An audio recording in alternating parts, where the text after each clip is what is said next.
They were auctioning off a widow and her baby like cattle, and nobody stopped it. Not the preacher, not the sheriff, nobody. The sun beat down on that platform in Redemption Creek, Montana, and Clara Whitfield stood there holding her son while men bid on her future. Then a stranger rode up late, dust on his coat and fire in his eyes, and said 4 words that changed everything. "I'll take them." This is their story. Stay until the end and comment what city you're watching from. I want to see how far this tale travels. The morning of August 14th, 1883, dawned hot and merciless over Redemption Creek, Montana territory. By 9 o'clock, the sun had already turned Main Street into a ribbon of white dust and shimmering heat, and by 10, it seemed like every soul in the county had gathered in the town square. They came on horseback, in wagons, on foot, drawn by curiosity, by gossip, by that peculiar human appetite for witnessing another person's ruin. Clara Whitfield stood on the auction platform with her 3-month-old son pressed against her chest, and she had never felt more alone in her life. The platform had been built for livestock sales, cattle, horses, the occasional mule. The wood still smelled of manure and hay. Claire could feel the splinters through her worn calico dress as she shifted her weight, trying to shield her baby from the brutal sun. Little Thomas whimpered against her shoulder, and she hummed softly, desperately, the same lullaby her mother had sung to her a lifetime ago. "Hush now, sweet boy," she whispered. "Mama's here. Mama's here." But even as she said it, Clara wasn't sure how much longer that would be true. 6 months ago, she'd been Clara Preston, daughter of a schoolteacher, wife to James Whitfield, a man with dreams bigger than his common sense. They'd come to Montana with stars in their eyes and everything they owned packed in a single wagon. James had bought land sight unseen, convinced the rumors of gold in the hills would make them rich. Instead, he'd found hard soil, harsh winters, and a claim that barely produced enough to feed them, let alone pay the debts he'd accumulated buying equipment he couldn't afford. When the fever took him in March, it took him fast. 3 days of delirium, his body burning up like kindling, and then he was gone. Clara had buried him herself in the frozen ground behind their cabin, her hands blistered and bloody from swinging the pickaxe to break through the frost. She'd thought that was the worst of it. She'd been wrong. The debts came due in April. The bank, the general store, the assay office, everyone James had owed money to suddenly wanted payment, and they wanted it now. Clara had tried to explain that she had nothing, that she was alone with an infant, that she needed time. But Jonathan Griswold, the banker with his pressed suits and cold smile, had been unmoved. "The law is the law, Mrs. Whitfield," he'd said, sitting behind his massive oak desk while Clara stood before him like a schoolgirl called to account. "Your husband's debts are now your debts. If you cannot pay, we have ways of recovering what is owed." She'd asked for an extension. He'd laughed. She'd begged. He'd smiled. And then he told her about the auction. "It's an old territorial law," Griswold had explained, his fingers steepled beneath his chin. In cases of extreme debt, when a widow has no means of payment, she may be placed under the guardianship of a responsible party willing to assume her obligations. We'll hold a public auction. Whoever is willing to pay your debts gains the right to oversee your welfare." Clara had stared at him, the words not quite making sense. "You're going to auction me?" "It's perfectly legal, I assure you. In fact, it's merciful. The alternative would be debtor's prison, and that's no place for a woman with a baby." "This is slavery," Clara had whispered, horror dawning cold and sick in her stomach. "This is business, Mrs. Whitfield. And frankly, you should be grateful. There are men in this territory who would be glad to take on a young widow. You might even find the arrangement favorable." The way he'd said favorable, with that slight curl of his lip, had made Clara want to spit in his face. Instead, she'd gathered what little dignity she had left and walked out of his office with her head high, Thomas crying against her shoulder. That had been 2 weeks ago. Now, standing on the auction platform with the whole town watching, Clara felt that dignity slipping away like water through her fingers. The crowd stretched before her, miners in dusty clothes, ranchers with sunburned faces, merchants in their Sunday best despite it being a Thursday. She saw women she'd once called neighbors, now whispering behind their hands. She saw men she'd once smiled at in passing, now eyeing her with speculation that made her skin crawl. And she saw pity. God, she saw so much pity. That was almost worse than the speculation. Beside her on the platform, Martin Calder, the town's auctioneer, was setting up his podium. He was a florid man with mutton chops and a voice that could carry across 3 counties. He'd sold her husband's tools the week before, had stood on this same platform and auctioned off every pickaxe, every pan, every piece of equipment James had accumulated. The sale had raised $43, not even close to what was owed. Now he was going to sell her. "Ladies and gentlemen," Calder's voice boomed across the square, "if I could have your attention." The crowd quieted, faces turning toward the platform. Clara felt their eyes on her like physical weight. She held Thomas tighter, felt him squirm against her. "We are gathered here today," Calder continued, "for a legal auction sanctioned by the Territorial Court and First Bank of Redemption Creek. The item under consideration is the guardianship of Mrs. Clara Whitfield and her infant son Thomas." Item. He'd called her an item. Clara's jaw tightened, but she kept her expression neutral. She wouldn't give them the satisfaction of seeing her break. Mrs. Whitfield's late husband, James Whitfield, accumulated debts totaling $137 before his untimely passing. As his widow, Mrs. Whitfield has inherited these obligations. However, lacking the means to satisfy said debts, she has been placed under the authority of this auction. A murmur ran through the crowd. Clara caught fragments of conversation. "Shame, really. Shouldn't be legal. But that's a lot of debt for one man. Pretty thing, though."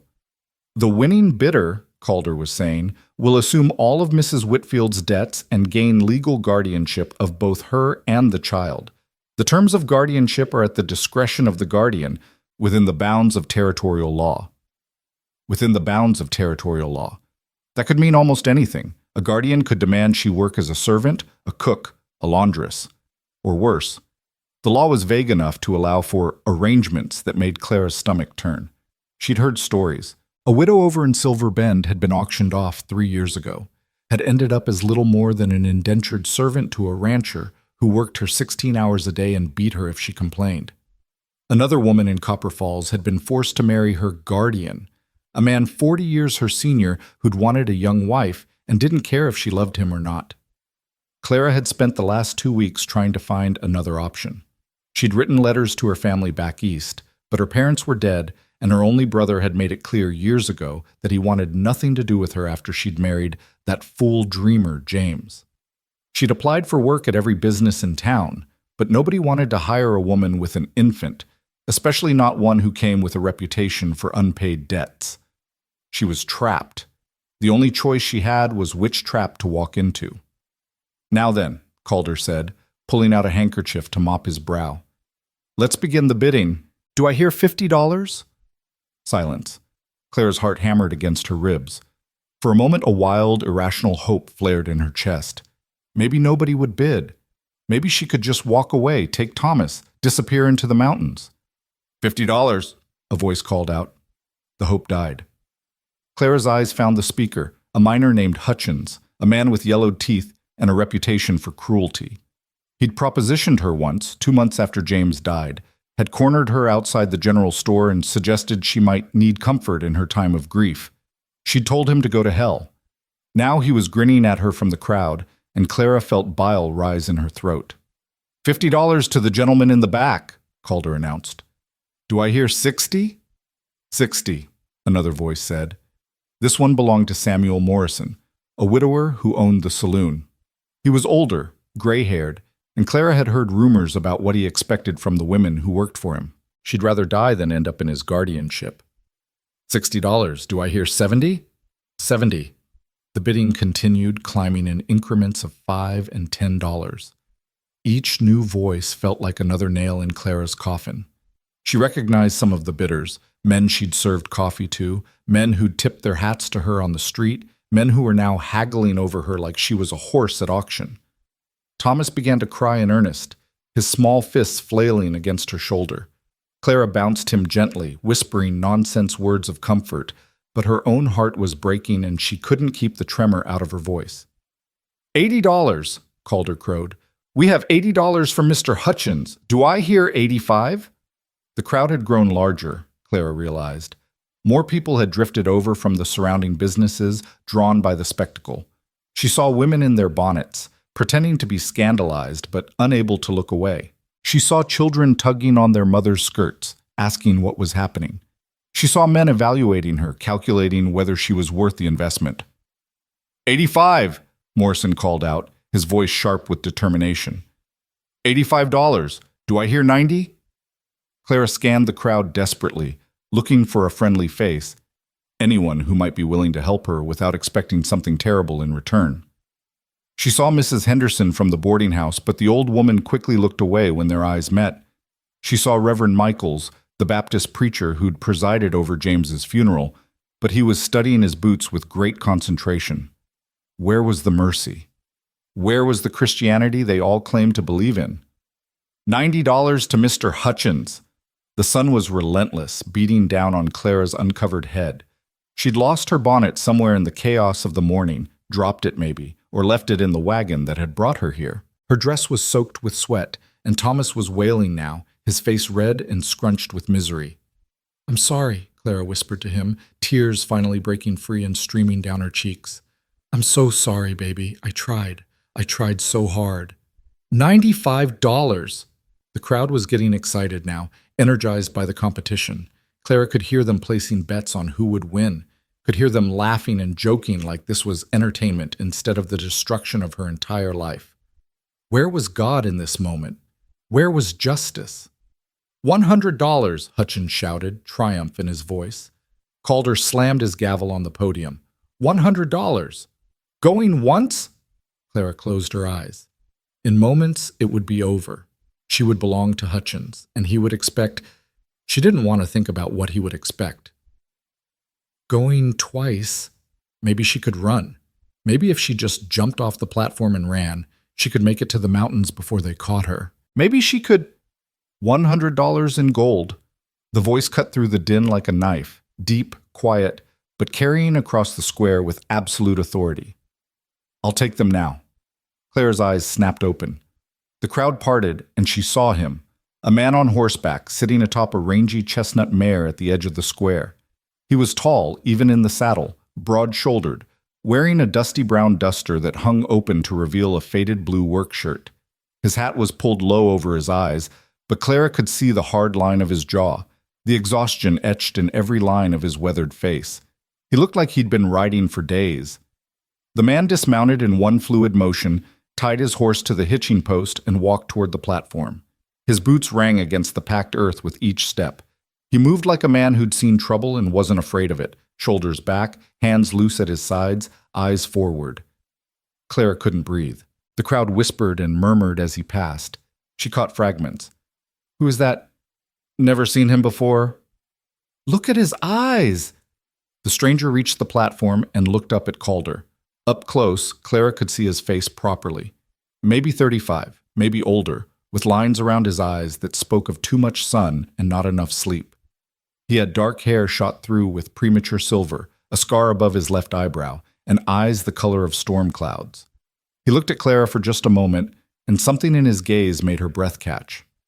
There was no speculation there, no calculation, just weariness. And something else, something that looked almost like recognition. Then he turned to Calder and reached into his coat pocket. $100 in gold, he repeated, pulling out a leather pouch. That enough to settle her debts? Calder's mouth worked soundlessly for a moment. Well, the bidding was at $100, but there's also the matter of court fees and... How much total? The auctioneer glanced at Jonathan Griswold, who'd been watching from the front row with his arms crossed. The banker stepped forward, his eyes narrowing as he studied the stranger.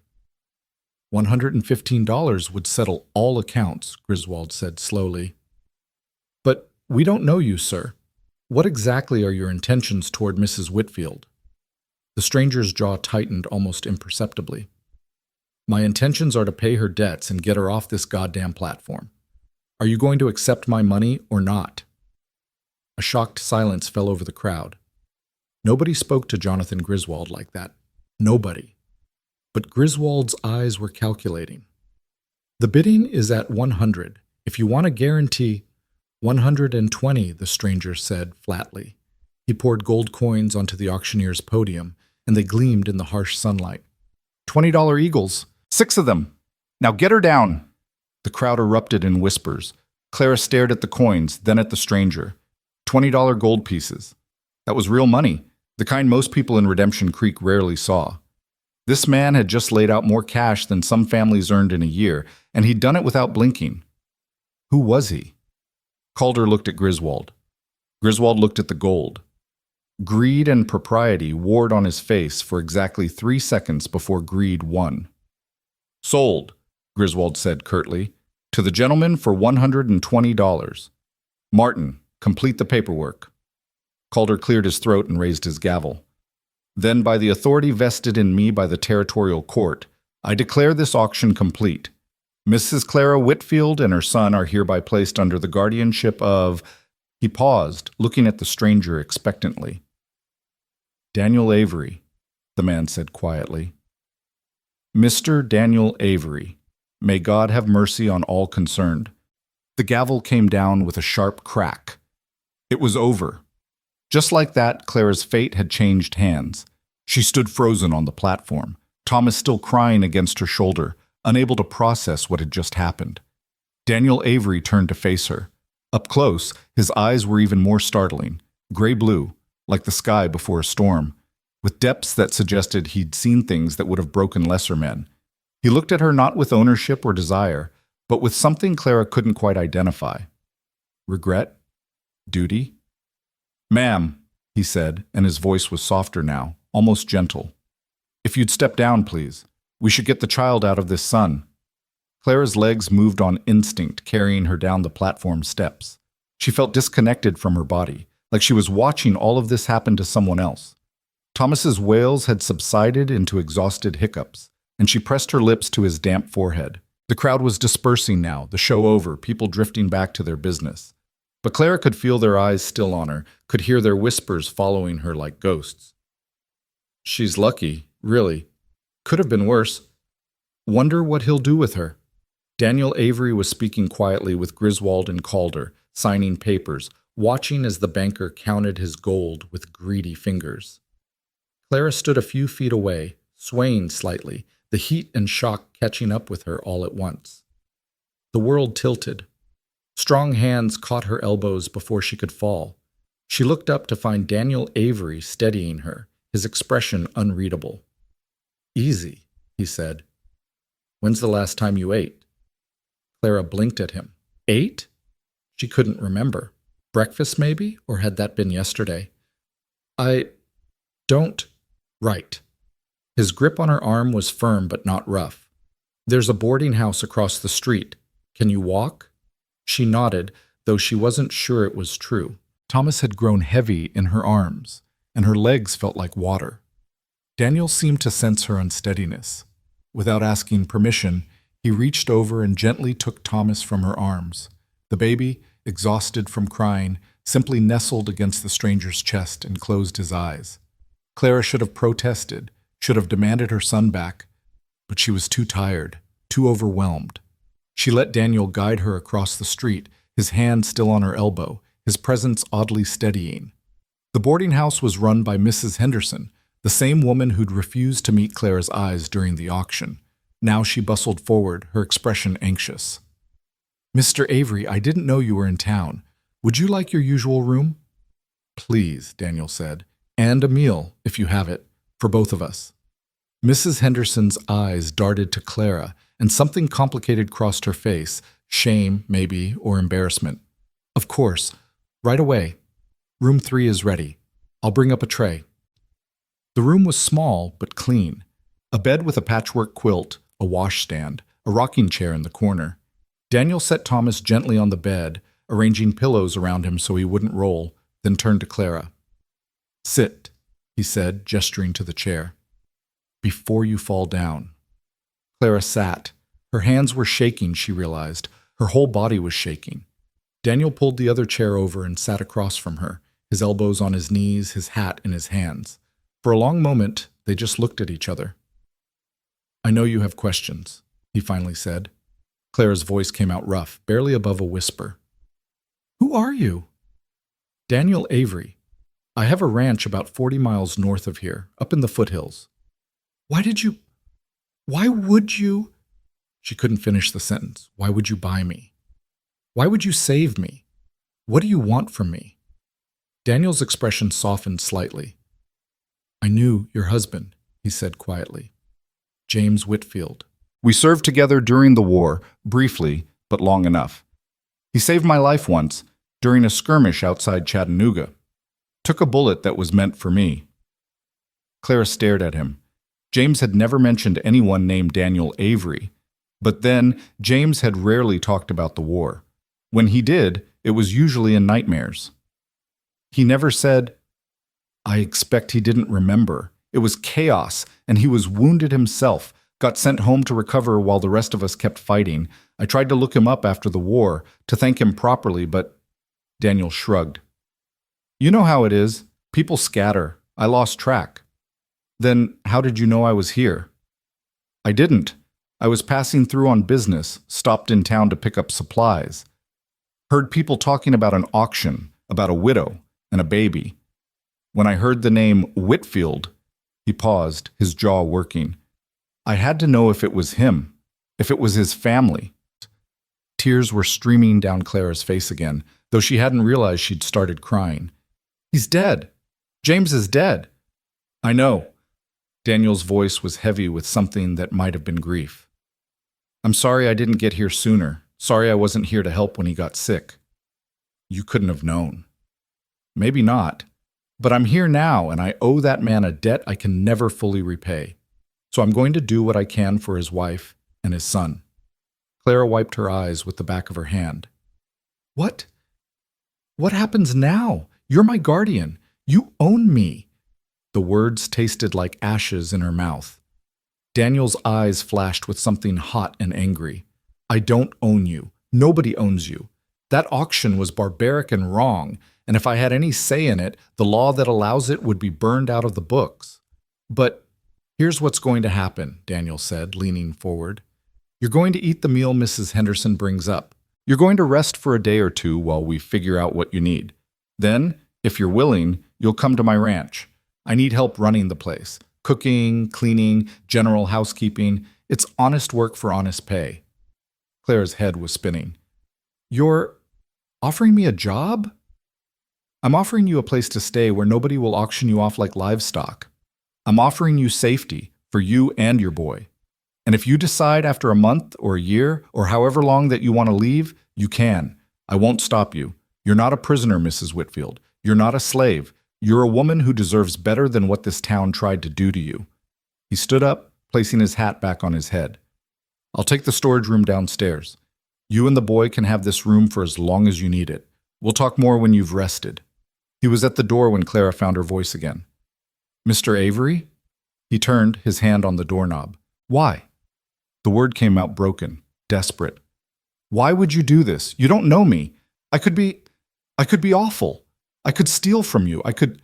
James Whitfield saved my life, Daniel said simply. And from everything I knew of him, he was a good man who loved his wife. That's enough for me. He left before Clara could respond, closing the door quietly behind him. Clara sat in the rocking chair, staring at the closed door, her mind churning. Thomas slept peacefully on the bed, his small chest rising and falling with each breath. Outside, she could hear the sounds of Redemption Creek going about its business. Horses, wagons, people shouting and laughing. Life continued as though the morning's horror had never happened. But something had changed. Clara could feel it in the very air around her, could feel it in the loosening of the invisible chains that had been strangling her for months. She didn't know Daniel Avery. She didn't know if she could trust him. She didn't know what the future held. But for the first time since James died, she felt something that had been absent for so long she'd almost forgotten what it felt like. Hope. The door opened again, and Mrs. Henderson entered carrying a tray laden with food.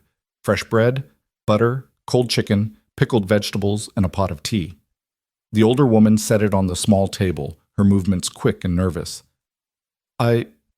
Mrs. Henderson paused, not meeting Clara's eyes. I'm sorry I didn't speak up. At the auction. Somebody should have. It's all right, Clara said, though it wasn't. It would never be all right. Daniel Avery is a good man, Mrs. Henderson said quietly, urgently, like she needed Clara to believe it. He stays here whenever he comes to town. Never a moment's trouble. Never a harsh word. If anyone can be trusted to do right by you, it's him." Clara nodded slowly. "Thank you." After Mrs. Henderson left, Clara forced herself to eat.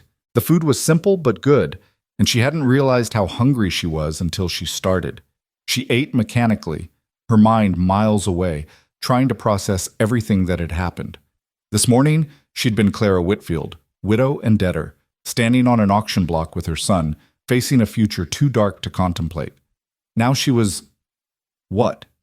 Still Clara Whitfield, still a widow, but no longer alone, no longer facing that darkness by herself. She looked over at Thomas, still sleeping peacefully, oblivious to how close they'd come to disaster. Her son, her beautiful baby boy who would never remember this day, never know how close he'd come to growing up in the custody of men like Hutchins or Morrison. "We're going to be all right," Clara whispered to him. "I don't know how, but we're going to be all right." And for the first time in a very long time, she almost believed it. Clara woke to sunlight streaming through the thin curtains and Thomas's hungry cries. For a disorienting moment, she couldn't remember where she was. This wasn't her cabin, wasn't the cold room she'd shared with James during those final terrible months. Then memory crashed back like a wave. The auction, the platform, the stranger with storm cloud eyes who'd paid $120 in gold to take her away from all of it. She sat up quickly, her heart racing, and found Thomas red-faced and furious in his nest of pillows. "I'm here, baby," she murmured, gathering him up. "Mama's here." A soft knock at the door made her freeze. "Mrs. Whitfield?" Daniel Avery's voice came through the wood, quiet and respectful. "I've got some things for you. May I leave them outside the door?" Clara's throat tightened. "Yes, thank you." She heard the soft thud of items being set down, then footsteps retreating down the hall. After feeding Thomas, she opened the door to find a bundle wrapped in brown paper and a pitcher of fresh water. Inside the paper were clean clothes, a practical gray dress that looked new, a shawl, undergarments, and a proper bonnet. There was also a small package of diapers for Thomas and a bar of lavender soap. Tears pricked Clara's eyes as she held up the dress. It was simple but well made, with none of the patches and mended tears that marked her current clothing. Daniel Avery had thought of everything, not just her immediate needs, but her dignity. He'd given her the means to present herself as something other than a desperate widow in rags. She washed quickly in the basin, scrubbing away the sweat and fear of yesterday, then dressed in the new clothes. The dress fit reasonably well, perhaps a touch loose in the waist, and the fabric was soft against her skin. When she caught her reflection in the small mirror above the washstand, she almost didn't recognize herself. The haunted, hollow-eyed woman from the auction platform had been replaced by someone who looked almost respectable. Another knock came, gentler this time. "Mrs. Whitfield, Mrs. Henderson has breakfast ready downstairs if you're feeling up to it." Clara took a deep breath, settled Thomas on her hip, and opened the door. Daniel Avery stood in the hallway, hat in hand, looking like he'd already been up for hours. His dark hair was damp, suggesting he'd washed at the pump outside, and he'd changed into a clean shirt, but the exhaustion still lived in his eyes, etched in the lines around his mouth. "The dress fits," he observed, and something that might have been relief crossed his face. "Good." Mrs. Henderson guessed at the size. "It's perfect," Clara said quietly. "Thank you for everything. I don't know how I'll ever—" "No need for that," Daniel interrupted, but not unkindly. "Come on, you should eat while the food's hot." The dining room of the boarding house was small, with 4 tables covered in checkered cloths. At this hour, it was mostly empty except for a traveling salesman in the corner reading a newspaper and 2 cowboys nursing cups of coffee by the window. They all looked up when Clara entered, and she felt their eyes tracking her across the room. Daniel led her to a table away from the others and pulled out her chair. The gesture was so unexpected, so gentlemanly, that Clara found herself momentarily speechless. James had loved her, she knew that, but he'd been a dreamer, not a man given to small courtesies. Mrs. Henderson appeared with plates of eggs, bacon, fried potatoes, and biscuits with gravy. "Eat up, dear," she said to Clara, her voice warm but tinged with something that might have been guilt. "You're far too thin." The food was delicious, and Clara ate with an appetite she hadn't felt in months. Across the table, Daniel ate methodically, his attention seemingly focused on his plate, but Clara noticed the way his eyes occasionally flicked to the door, to the windows, always aware of his surroundings. "You were a soldier," Clara said suddenly, surprising herself. Daniel looked up, one eyebrow raised slightly. "I was." James was too, but he never seemed comfortable afterward, always jumping at loud noises, always watching the horizon like he expected something bad to come over it. She paused, bouncing Thomas gently on her knee. "You have that same look." Something flickered in Daniel's expression. Recognition, perhaps, or shared understanding. War does that to a man. Changes the way you see the world. Makes it hard to ever fully relax. "Do you ever—" Clara hesitated, unsure if she should press further. "Do you ever wish you could go back to before?" "Every day," Daniel said simply. "But wishing doesn't change anything. You can only move forward with what you've got." They ate in silence for a few moments, but it wasn't uncomfortable. Clara found herself studying him, the stranger who'd upended her life with 4 words and a leather pouch of gold coins. He wasn't handsome in the conventional sense. His face was too weathered, too marked by hardship. But there was something solid about him, something that made Clara feel safer than she'd felt in a very long time. "Tell me about your ranch," she said finally. Daniel set down his fork and leaned back in his chair. "It's not much. Small place, maybe 160 acres, tucked up in the foothills where the grassland meets the pines. Got a cabin, 2 rooms, wood stove, decent roof. Barn for the horses. I run about 30 head of cattle, some chickens, a few pigs. It's enough to live on if you're not looking to get rich." "Is it far from town?" "About a day's ride. Close enough to get supplies when needed, far enough that neighbors aren't a problem." He paused, then added, "It's isolated, Mrs. Whitfield. I want you to understand that.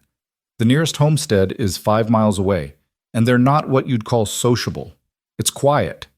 Some folks find that peaceful. Others find it lonely," Clara supplied. "Lonely," Daniel agreed, his eyes meeting hers. "I need you to know what you're agreeing to. It's not like living in town.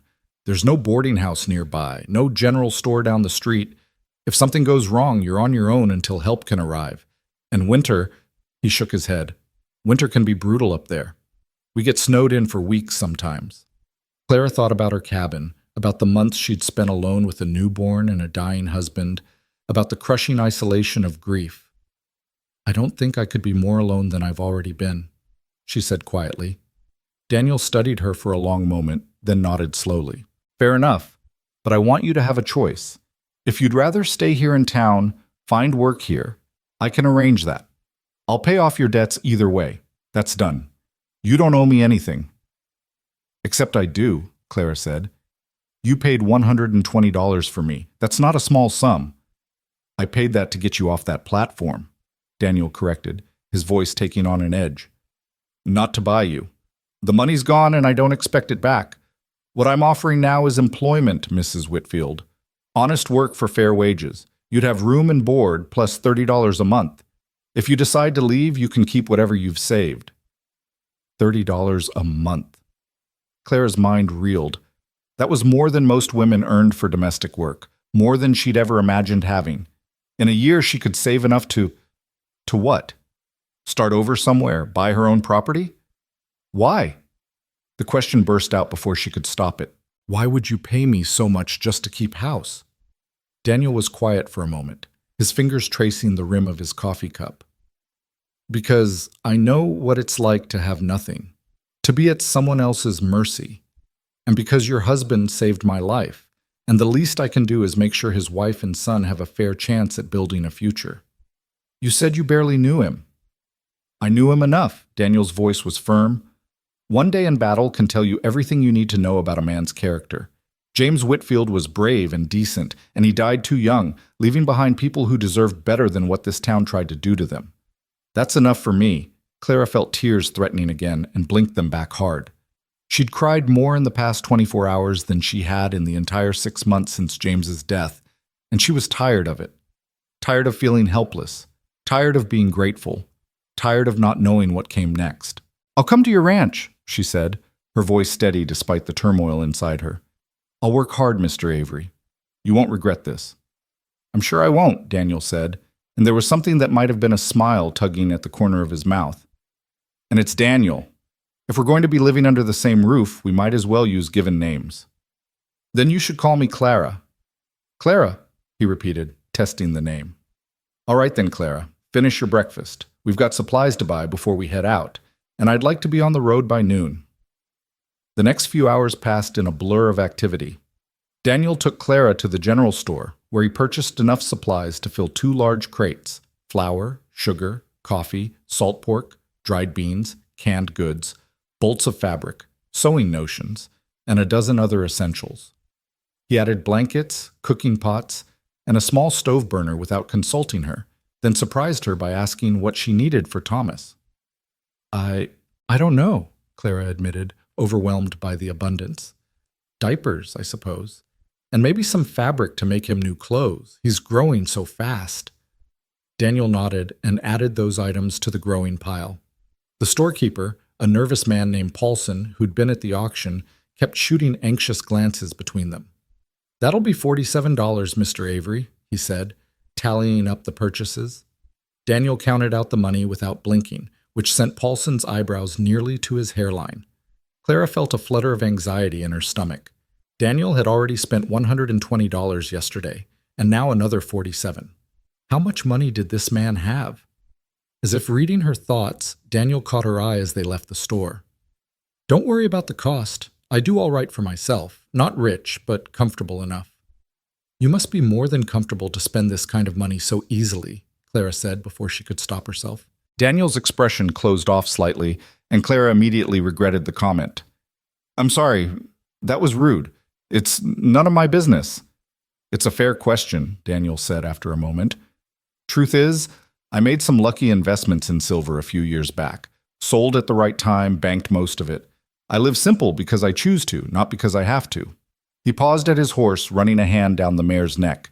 "But I remember what it's like to be hungry, to not know where the next meal is coming from. Money's just a tool, Clara. It's meant to be used, especially when it can do some good."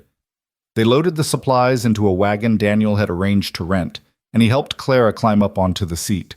Thomas was sleeping peacefully in her arms, lulled by his full belly and the morning warmth. "One more stop," Daniel said, climbing up beside her. "The land office." Clara looked at him in confusion. "Why?" "Legal matters. Want to make sure the guardianship papers are filed properly, and I need to put some things in writing." The land office was a small building next to the bank, presided over by a clerk with ink-stained fingers and spectacles that kept sliding down his nose. Daniel explained what he needed, and the clerk nodded knowingly. "Standard guardianship terms, I presume?" "No," Daniel said flatly. "I want it documented that Mrs. Whitfield is employed, not indentured. She's to receive $30 monthly, has the right to leave employment at any time, and retains full parental rights to her son. Furthermore, I want it stated that in the event of my death, any guardianship automatically dissolves, and she owes no debts to my estate." The clerk's eyebrows rose. "That's highly unusual, Mr. Avery." "I don't care if it's unusual. Can you do it?" "I suppose, but then do it." The clerk sighed and began writing. Clara watched, stunned, as Daniel dictated terms that essentially gave her every protection the law would allow. When the document was finished, Daniel signed it, had Clara sign as well, and paid the filing fee. Outside, Clara found her voice. "You didn't have to do that." "Yes, I did," Daniel said simply. "Words are cheap. Paper with legal weight is what matters. Now, if anything happens to me, you're protected. Nobody can claim you owe them anything or try to auction you off again." The casual way he said, "if anything happens to me," sent a chill down Clara's spine. She realized how precarious everything still was. This man she barely knew held her future in his hands, and he seemed all too aware of his own mortality. "Are you ill?" she asked suddenly. "Is there something you're not telling me?" Daniel looked surprised, then almost amused. "No, I'm healthy as a horse, but I live alone in the mountains, Clara. Accidents happen. Horses throw riders, storms come up sudden. Bears wander down from the high country. I've seen too many men die from bad luck to assume I'm immune to it. I'm just being practical. They climbed back onto the wagon, and Daniel clicked his tongue to get the horses moving. As they rolled through town toward the northern road, Clara saw people stopping to stare. She recognized faces from the auction, women who'd watched her humiliation, men who'd placed bids on her future. She held her head high and refused to look away. Let them stare. She was leaving this place behind. The road north wound through grassland that gradually gave way to rolling hills dotted with pine trees. The sun climbed higher, turning the sky a brilliant blue, and the air carried the scent of sage and wildflowers. It was beautiful country, Clara had to admit, vast and open in a way that both thrilled and intimidated her. Thomas woke and fussed, so Clara nursed him discreetly beneath her shawl. Daniel kept his eyes on the road, giving her privacy, which she appreciated. When Thomas was satisfied, he gazed up at her with James's blue eyes, and Clara's heart clenched. "He looks like his father," Daniel observed quietly. "He has James's eyes and his chin," Clara agreed. "But I think he'll be taller. James was average height, but my father was a tall man." "What was your father like?" Clara smiled, remembering. "Gentle, patient. He was a school teacher back in Ohio, taught me to read before I was 4. He loved books more than anything except my mother." The smile faded. "They both died of cholera when I was 17. That's when I met James. He was so full of life, so convinced he could build something wonderful out here. I believed him. But it didn't work out that way." "No," Clara said softly. "The land was harder than he expected. The gold never materialized. By the time Thomas came, we were barely scraping by. And then James got sick." She trailed off, unable to continue. Daniel didn't press for more. They rode in silence for a while, the wagon creaking beneath them, the horses' hooves beating a steady rhythm against the packed earth. "I was married once," Daniel said suddenly, surprising Clara. "Before the war. Her name was Sarah. She was 19, I was 21. We had 6 months together before I enlisted." Clara waited, sensing there was more. "She wrote me letters every week while I was gone. I carried them with me, read them so many times the paper started to fall apart. She told me about her garden, about the neighbors, about how she was fixing up our little house. She said she'd wait for me forever if she had to." Daniel's hands tightened on the reins. "When I finally made it home, 2 years after the war ended, I found her grave. She died of pneumonia that first winter, buried next to our baby daughter. I hadn't even known she was pregnant." "Daniel," Clara breathed, her hand instinctively reaching toward him before she caught herself. "I'm so sorry." "It was a long time ago," Daniel said, but the pain in his voice suggested otherwise. 20 years next month. "I stayed in Ohio for a while after, tried to make a go of farming, but everywhere I looked, I saw her.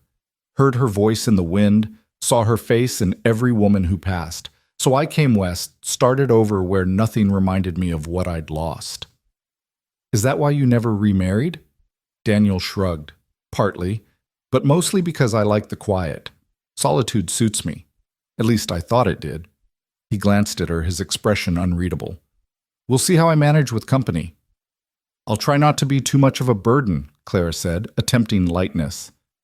"You're not a burden," Daniel said firmly. "Don't ever think that. You and the boy are welcome for as long as you want to stay." They stopped around midday to rest the horses and eat the cold lunch Mrs. Henderson had packed for them.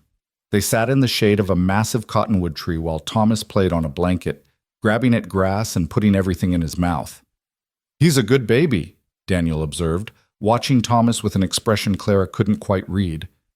"Doesn't fuss much. He cries when he's hungry or tired, like any baby. But yes, he's generally content." Clara paused. "Do you mind having a baby in your house? I know it'll be noisy sometimes, messy." "I don't mind," Daniel said. "Might be nice, actually. Place has been too quiet for too long." After lunch, they continued north. The landscape grew more dramatic as they climbed into the foothills. Steep ridges covered in dark pines, valleys where streams glittered in the afternoon sun, meadows brilliant with late summer wildflowers. They passed a few other travelers on the road, and Daniel nodded politely but didn't stop to chat. As the sun began its descent toward the western horizon, Clara started to worry. Will we make it before dark? We'll make it, Daniel assured her. Another hour, maybe less. You'll see the turnoff when we get to Split Rock Creek. Sure enough, as twilight began to paint the sky in shades of purple and gold, they came to a creek running fast and clear over smooth stones. Daniel guided the wagon off the main road onto a narrower track that wound up into the hills. Almost there, he said. The track climbed steadily, switchbacking through stands of pine and aspen. Clara held Thomas close, both excited and nervous. This was going to be her home, she hoped. This was where she would try to build a new life for herself and her son. They crested a final rise, and Daniel pulled the wagon to a stop. There, he said simply. That's home. Clara looked. The ranch sat in a natural bowl carved into the hillside, sheltered by tall pines on three sides. A creek ran along the eastern edge, its water catching the last light of day. The cabin was small but solid-looking, built of logs chinked with white clay, with a stone chimney and a covered porch that faced west toward the valley below. Beside it stood a barn, weathered but sturdy, and a small corral where several horses watched their approach with pricked ears. It was beautiful in its simplicity, rustic, isolated, peaceful. It's lovely, Clara breathed, and she meant it. Daniel looked relieved. It's not fancy, but it keeps the weather out. Come on, let's get you inside before it gets full dark. He helped her down from the wagon, and Clara's legs nearly buckled after the long ride. Daniel steadied her with a hand on her elbow, then grabbed the first crate of supplies. The cabin's interior was dimly lit but surprisingly tidy for a bachelor's dwelling. There was a main room with a stone fireplace, a rough wooden table with 4 chairs, shelves lined with books and supplies, and a stove in the corner for cooking. A doorway led to what Clara assumed was the bedroom. You and Thomas take the bedroom, Daniel said, setting the crate on the table. I'll sleep out here. There's a cot I can set up by the fire. I can't take your bed, Clara protested. You can and you will, Daniel said firmly. A woman and baby need privacy. Besides, I'm used to sleeping rough. Won't bother me at all. Before Clara could argue further, he'd gone back outside for more supplies. She stood in the middle of the main room, Thomas on her hip, and looked around what would be her home for the foreseeable future. It was clean, she noticed. No dust on the shelves, no dirty dishes piled up, no cobwebs in the corners. The books on the shelves were an eclectic collection: agricultural manuals, a few novels, poetry, a well-worn Bible. There were hooks by the door for coats, a washstand with a basin and pitcher, curtains on the windows that looked hand-sewn, if crude. Daniel had lived here alone for years, she realized. Made a life in this isolated place with no one but himself for company. What kind of man chose such solitude? Daniel returned with another crate, then another. Soon the table was piled with supplies. He lit the lamps, started a fire in the stove, and began putting things away with the efficiency of long practice. There's a spring house out back where we keep things cool, he explained. Smokehouse too, for meat. Chickens are in the coop behind the barn. They'll need checking in the morning. Horses need water twice a day, feed once. Cattle mostly take care of themselves this time of year, grazing up on the high meadow, but I check on them every few days. Clara nodded, trying to absorb all the information. It was so much more complex than the simple existence she'd had with James. You don't have to learn everything at once, Daniel said, noticing her overwhelmed expression. We'll take it slow. For now, why don't you settle the baby while I make us some supper? I should cook, Clara protested. That's part of why I'm here. Tonight, I'll cook. You've had a long day. His tone left no room for argument. Clara took Thomas into the bedroom and found a sturdy bed with a thick mattress, fresh sheets, and several quilts. There was a dresser with a wash basin, a rocking chair, and even a small cradle in the corner. You made this? Clara called out, running her hand over the smooth wood of the cradle. Last winter, Daniel replied from the main room. Had time on my hands. Clara laid Thomas in the cradle, and he immediately began to fuss. She picked him up again, settling into the rocking chair to nurse him. Through the open doorway, she could see Daniel moving around the kitchen area with comfortable familiarity, slicing bacon, mixing cornbread, setting a pot of beans to warm on the stove. Watching him cook, Clara felt something shift in her chest, a complicated tangle of gratitude, relief, and something else she didn't want to examine too closely. This man was a stranger. She'd known him for barely a day, and yet he'd already shown her more kindness than anyone had in months. Be careful, she told herself. Don't mistake gratitude for anything more. You're an employee here, nothing else. But even as she thought it, Clara knew it wasn't quite that simple. The way Daniel had spoken about his late wife, the careful respect he'd shown Clara, the protective way he'd taken Thomas from her arms when she was falling apart, these weren't the actions of an employer. They were the actions of someone who genuinely cared. And that, Clara realized, might be more dangerous than anything else. Because caring made you vulnerable, made you hope. And hope, she'd learned the hard way, could break your heart far more thoroughly than fear ever could. "Supper's ready," Daniel called. Clara carried Thomas out to the main room and found the table set with simple but substantial fare. They ate quietly, both too tired for much conversation, while Thomas dozed in Clara's arms. After dinner, Daniel showed her how to work the pump for water, where the outhouse was located, how to bank the fire for the night. His instructions were clear and patient, and Clara found herself relaxing slightly. "I'll be up at dawn," Daniel said finally. "But you sleep as long as you need. Thomas will probably wake you early enough anyway." "Thank you," Clara said, the words inadequate for everything she felt. "For all of this." Daniel looked at her for a long moment, something unreadable in his storm cloud eyes. "You're welcome here, Clara. I want you to remember that. This is your home now, for as long as you want it to be." Then he turned away to set up his cot, and Clara retreated to the bedroom with Thomas, her heart full of emotions she couldn't name. She lay in the darkness, listening to the night sounds outside, wind in the pines, the creek's constant murmur, an owl calling from somewhere close by. Thomas slept peacefully in his cradle, and in the main room she could hear Daniel's quiet breathing as he settled for the night. 24 hours ago, Clara had been standing on an auction platform, certain her life was over. Now she was lying in a comfortable bed in the Montana mountains, her son safe beside her, protected by a man who asked nothing of her but honest work. It didn't seem real. None of it seemed real. But as exhaustion finally pulled her under, Clara allowed herself something she hadn't permitted in months. She allowed herself to believe that maybe, just maybe, things were going to be all right after all. Clara woke to the smell of coffee and the sound of an axe biting into wood. For a moment she lay still, disoriented by the unfamiliar ceiling beams above her, the quality of light filtering through curtains she didn't recognize. Then Thomas made a small sound in his cradle, and everything came flooding back. The ranch, Daniel Avery, the impossible turn her life had taken. She rose quickly, attending to Thomas before washing her face in the basin Daniel had filled sometime before dawn. Through the bedroom window, she could see him in the yard, sleeves rolled up despite the morning chill, splitting logs with steady, powerful strokes. His breath came out in white puffs in the cool air, and Clara found herself watching the rhythm of his work, the way he set each log, the precision of his aim, the efficient way he stacked the split pieces. This was her employer now, her protector. She needed to remember that and not let herself forget the precariousness of her position here. Thomas was hungry and fussing, so Clara nursed him in the rocking chair, then dressed them both in the clothes Daniel had provided. When she emerged into the main room, she found the fire already crackling in the stove and a pot of oatmeal warming. Daniel came in a moment later, arms loaded with firewood. "Morning," he said, his voice still rough with the early hour. "Hope I didn't wake you." "You didn't. Thomas did, as usual." Clara moved toward the stove. "Let me finish breakfast. You've already done enough." "It's just oatmeal, nothing fancy." But he stepped aside, letting her take over the cooking.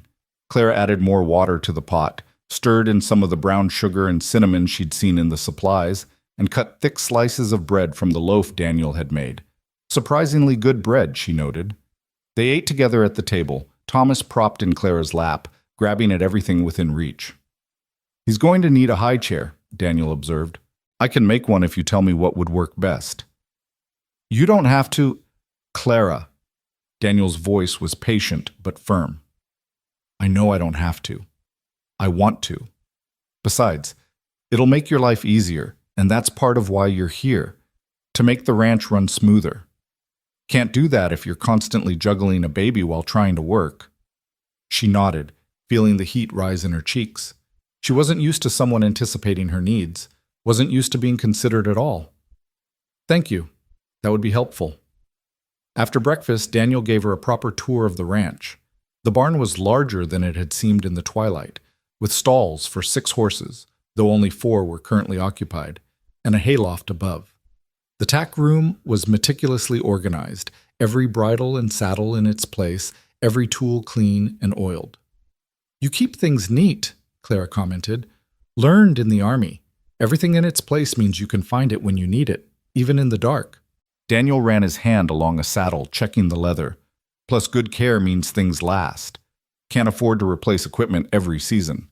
He showed her the chicken coop, where a dozen hens clucked and scratched. "Gather eggs every morning. They're good layers, should get 8 or 9 a day. Watch out for that red hen, though. She's mean." As if to prove his point, the red hen charged at Clara with wings spread. Daniel stepped between them calmly, and the hen retreated with an indignant squawk. "She just needs to know who's boss," he said, amusement flickering in his eyes. The spring house was built over a cold stream that kept milk, butter, and meat fresh. The smokehouse held several slabs of bacon and a ham. There was a root cellar dug into the hillside, currently half empty but ready for the fall harvest. A vegetable garden behind the cabin showed signs of neglect. Weeds had taken over, though Clara could see the remnants of what had been orderly rows. "I'm not much for gardening," Daniel admitted. "Always meant to keep it up, but—" He shrugged. "If you wanted to revive it, you're welcome to. Might be nice to have fresh vegetables again." Clara studied the garden plot, mentally cataloging what could be salvaged. It was late in the season, but there might still be time for quick-growing crops. "I'd like that. My father always kept a garden. He taught me." "Then it's yours to do with as you please." They walked up to the high meadow where the cattle grazed, a climb that left Clara breathless, but rewarded her with a view that stretched for miles. Rolling hills covered in pine, distant mountains still capped with snow, and far below the silver thread of a river cutting through the valley. "It's beautiful up here," Clara breathed, shifting Thomas to her other hip. "So peaceful." "It is," Daniel agreed, his eyes scanning the herd. "In good weather, anyway. Winter's different. Sometimes I don't see another soul for a month or more when the snows come." "Does that bother you?" "Used to not think so." He glanced at her, then away. "Ask me again come spring." They counted the cattle, 32 head, 2 more than Daniel had mentioned, and checked for any signs of injury or illness. Everything looked healthy, and Daniel seemed satisfied. On the walk back down, Thomas grew heavy in Clara's arms. Without a word, Daniel reached over and took the baby, settling him against his shoulder with surprising ease. Thomas immediately grabbed a fistful of Daniel's shirt and held on, his blue eyes wide and curious as he watched the world from this new vantage point. "You're good with him," Clara said softly. Daniel's expression was hard to read. "Had a lot of practice with my sister's kids before the war. She had 5, all boys. I was the favorite uncle." His voice carried a note of old grief. "Haven't seen them in years. Don't even know if they remember me. Why don't you visit?" "Too many ghosts back there. Sarah's buried in the church cemetery right next to her family plot. Every street corner has a memory I'd rather not revisit." He adjusted Thomas, who was starting to doze. "Out here, I can just be Daniel Avery, rancher. Not Daniel Avery, the man who came home too late, who couldn't save his wife, who let his whole life turn to ash." The raw honesty in his words made Clara's throat tight. "I understand that. Wanting to escape who you used to be." "Do you?" Daniel looked at her directly. "Want to escape, I mean?" Clara thought about Redemption Creek, about the auction platform, about the way her neighbors had watched her humiliation with a mixture of pity and morbid fascination. "I want to forget it ever happened. I want Thomas to grow up somewhere he'll never know his mother was sold like livestock. Then we'll make sure he doesn't. Far as anyone up here needs to know, you're my housekeeper, and that's the end of the story." Over the following days, they fell into a rhythm. Clara rose at dawn with Thomas, fed him, and got him settled, then started breakfast while Daniel did the morning chores. After eating, Daniel would head out to work on various projects around the ranch, mending fences, clearing brush, working with the horses, while Clara tackled the indoor work. The cabin had been clean but impersonal when she arrived. Clara set about making it feel like a home. She washed all the curtains and bedding, scrubbed the floors until they gleamed, organized the pantry, and arranged the few decorative items she found tucked away in cupboards. A vase, some candle holders, a framed tintype of a young woman who must have been Sarah. "You can put that away if you want," Daniel said when he found her looking at it. "Doesn't bother me to see it, but I don't need it displayed either." Clara set the tintype on the mantel, angled so it caught the afternoon light. She was beautiful. "She was," Daniel agreed simply, then went back to oiling his boots. Clara worked on the garden most afternoons while Thomas napped, pulling weeds, turning soil, planting late-season crops, radishes, lettuce, spinach. Her hands remembered the work even if her mind had forgotten, and she found peace in the simple act of coaxing life from the earth. Daniel was often nearby during these hours, working on some project or another. He'd started building the high chair he'd promised, and Clara could hear the steady rasp of his saw, the tap of his hammer. Sometimes they talked, sometimes they worked in companionable silence. She learned that he preferred coffee strong enough to stand a spoon in, that he had a habit of reading before bed, that he could identify every bird by its call. She learned that he was patient and methodical, that he never raised his voice even when frustrated, that he had a dry sense of humor that caught her off guard and made her laugh despite herself. And she learned that the nightmares came for him most nights. Claire would wake to hear him moving in the main room, his breathing harsh and uneven. Once she got up to check on him and found him standing at the window, staring out at the darkness, his hands braced against the frame. She'd retreated without speaking, sensing he needed privacy for whatever demons chased him through his dreams. In the mornings, they never mentioned it. Daniel would be up before her, the coffee already made, acting as though he'd slept peacefully through the night. 2 weeks after Clara's arrival, they made the trip to town for supplies. Daniel had suggested Clara stay at the ranch, but she'd insisted on coming. She refused to hide, refused to let fear of judgment keep her isolated. Redemption. Creek felt different this time. Clara walked beside Daniel through the streets, Thomas in her arms, her head high. People stared. Of course they stared. But Daniel's solid presence beside her made it bearable. At the general store, Paulson was overly solicitous, clearly nervous about offending Daniel. At the post office, the clerk barely looked at Clara before handing over Daniel's mail. They were leaving the feed store when a voice called out, "Well, well, if it isn't the cowboy and his purchase." Clara froze. She knew that voice. Hutchins, the miner who'd bid on her at the auction. Daniel turned slowly, his expression carefully neutral. "Hutchins." The miner swaggered closer, 3 of his friends trailing behind him. He reeked of whiskey despite it being barely noon. Earning her keep. "Watch your mouth," Daniel said quietly. "Oh, I'm just curious. We all are, aren't we, boys?" Hutchins grinned at his companions. "Must be nice, having a woman around to warm your bed." Clara felt her face burn, but before she could speak, Daniel had moved. One moment he was standing beside her, the next he had Hutchins by the shirt front, slammed against the feed store wall. "You're going to apologize to Mrs. Whitfield," Daniel said, his voice deadly calm. "Right now." Hutchins' friends moved forward, but Daniel didn't even glance at them. "Any of you take another step and your friend here loses some teeth. Your choice." The street had gone quiet. Clara could see people gathering, watching, waiting to see what would happen. Her heart hammered against her ribs. Hutchins tried to bluster. "You can't." Daniel's grip tightened. "Apologize." Something in Daniel's eyes must have convinced Hutchins he was serious. The miner swallowed hard. Sorry, Mrs. Whitfield. Didn't mean nothing by it." "You meant every word." Daniel released him with a slight shove. "But you're not going to say anything like that again, are you?" "No," Hutchins muttered, straightening his shirt. "Good." Daniel turned back to Clara, his expression softening. "Ready to go home?" Clara nodded, not trusting her voice. As they walked to the wagon, she could feel the weight of every eye on them, could hear the whispers starting up behind them. They were a mile out of town before either of them spoke. "I'm sorry you had to see that," Daniel said finally. "I'm not," Clara replied, surprising herself with her vehemence. "I'm grateful. Nobody stood up for me like that in, maybe ever." Daniel glanced at her. James was a good man, but he wasn't a fighter. He'd have tried to talk his way around it, tried to reason with someone like Hutchins. You just handled it. She paused. "Thank you." "You don't need to thank me for basic decency, Clara." "Don't I?" She shifted Thomas, who was chewing on his fist.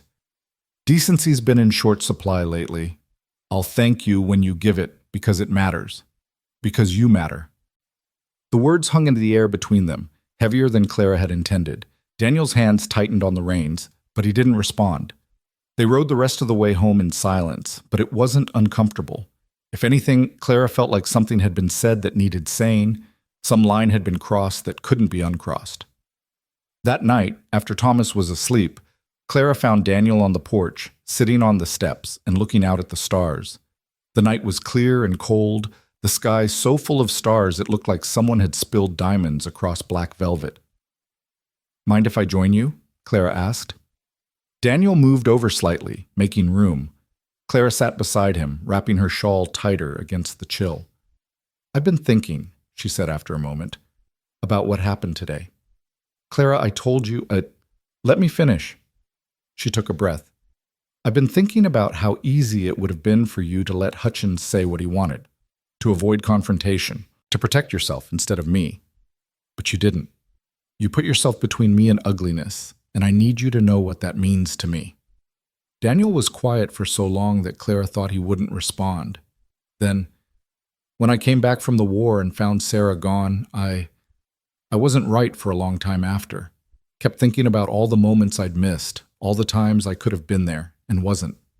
Every choice I'd made that led to me being too late to save her. That wasn't your fault. I know. Up here, I know." Daniel tapped his temple. "But knowing something and believing it are different things. For years I've been telling myself I don't deserve another chance, don't deserve to care about anyone again because I failed so completely the first time." Clara's breath caught. "And now? Now I'm starting to think maybe that was just cowardice dressed up as nobility. Maybe the real sin isn't trying again, it's giving up entirely." He turned to look at her, and in the moonlight his eyes were dark and fathomless. "You and Thomas being here. It's reminded me what it feels like to have something worth protecting. I'd forgotten that feeling, didn't realize how much I'd missed it until it came back." Clara's heart was beating so hard she was sure Daniel could hear it. "I'm not her," she said softly. "I'm not Sarah, and I'm not trying to replace her. I know that. You're Clara, stubborn, strong, braver than you give yourself credit for. You stood on that auction platform with your chin up when most women would have collapsed. You're raising a baby alone in circumstances that would break most people. And you're here now, making a life out of nothing, refusing to let what happened to you define who you are." His voice roughened. "If anything, I'm not worthy of you." "Don't say that." Clara's hand found his without her quite meaning for it to. His fingers were calloused, warm despite the cold air. "We're both just people trying to survive, trying to build something better than what we lost. Maybe that's enough." Daniel's hand tightened around hers. "Maybe it is." They sat there on the porch steps as the stars wheeled overhead, hands clasped, neither speaking, both aware that something fundamental had shifted between them. Clara knew she should pull away, should maintain the distance appropriate between employer and employee. But his hand was warm and solid, and she was so tired of being alone. When the cold finally drove them inside, Daniel banked the fire while Clara checked on Thomas. At the doorway to the bedroom, she paused. "Daniel?" He looked up from the hearth. "I'm glad I'm here. I'm glad it was you who rode up that day." His expression softened in the firelight. "So am I, Clara. So am I." The weeks rolled into a month, and autumn began to paint the hillsides in shades of gold and crimson. Clara worked harder than she'd ever worked in her life, and found satisfaction in it. The garden produced more than expected: crisp radishes, tender lettuce, enough spinach to eat fresh and preserve some for winter. The chickens laid reliably. Thomas grew bigger and more alert, his personality emerging in toothless grins and babbling sounds that almost resembled words. And Daniel? Daniel became part of the fabric of her daily life in ways Clara hadn't anticipated. She learned to read his moods in the set of his shoulders, in the way he held his coffee cup. She knew when the nightmares had been particularly bad because he'd be quieter than usual, his movements careful, like a man afraid he might break something. She started leaving him a cup of coffee by his cot before she went to bed, something warm to reach for when he woke gasping in the dark. He never mentioned it, but the cup was always empty in the morning, and sometimes she'd hear him moving around more calmly after finding it. In return, Daniel carved toys for Thomas: a rattle, a set of wooden blocks, a small horse that rolled on wheels.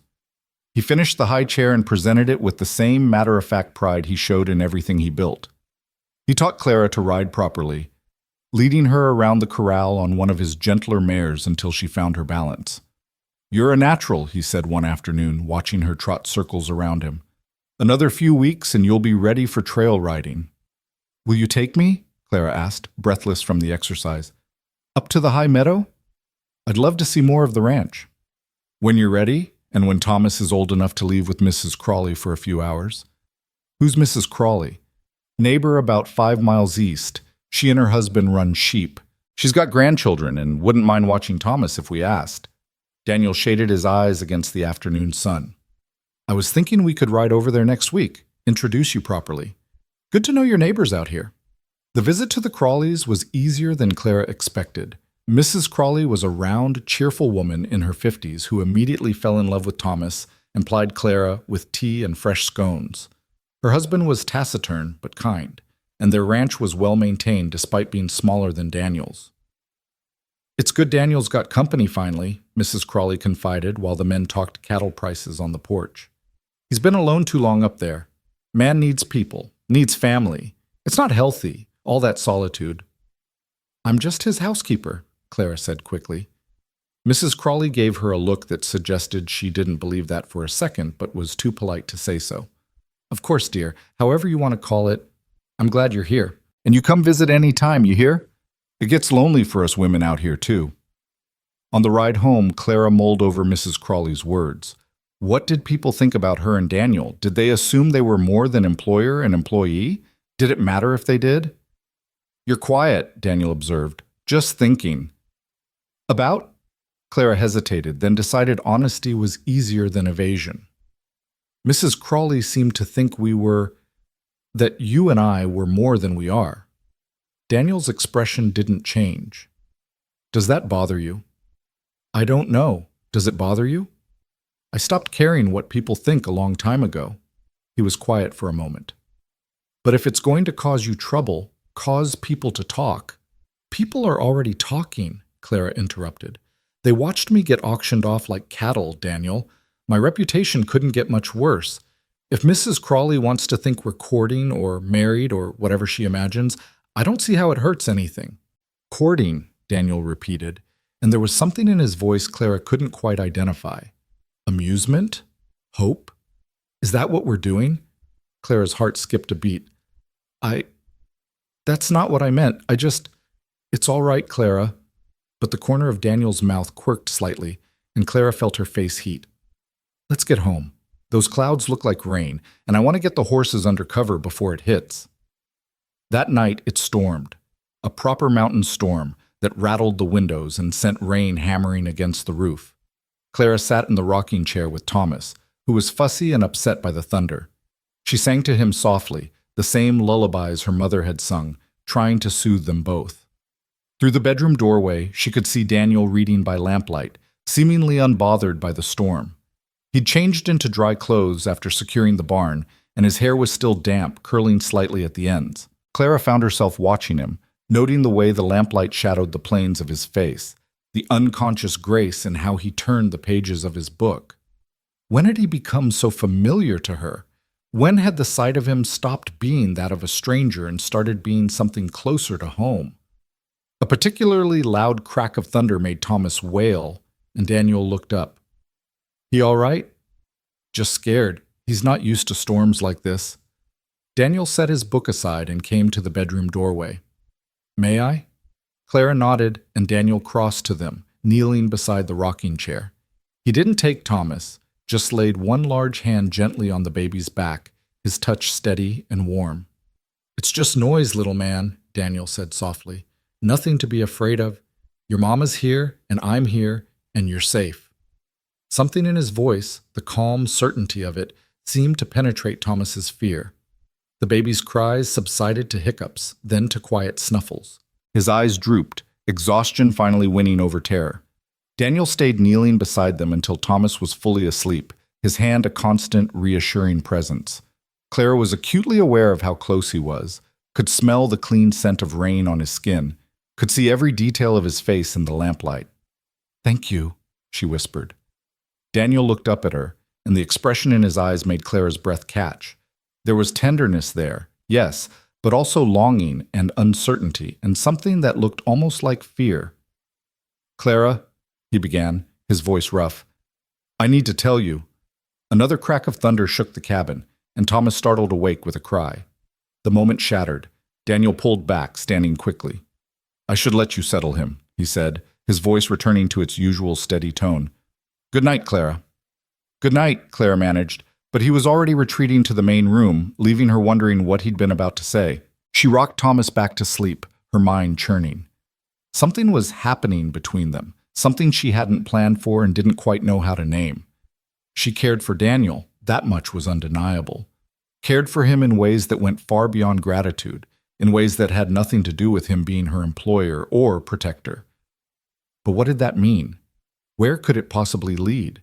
She was a widow with a baby, an auctioned woman with debts that had only recently been cleared. He was a scarred veteran who'd built walls around himself so thick he'd spent 20 years alone rather than risk caring for someone again. They were both broken in their own ways, both haunted by losses that still ached like fresh wounds. What kind of foundation was that for anything real?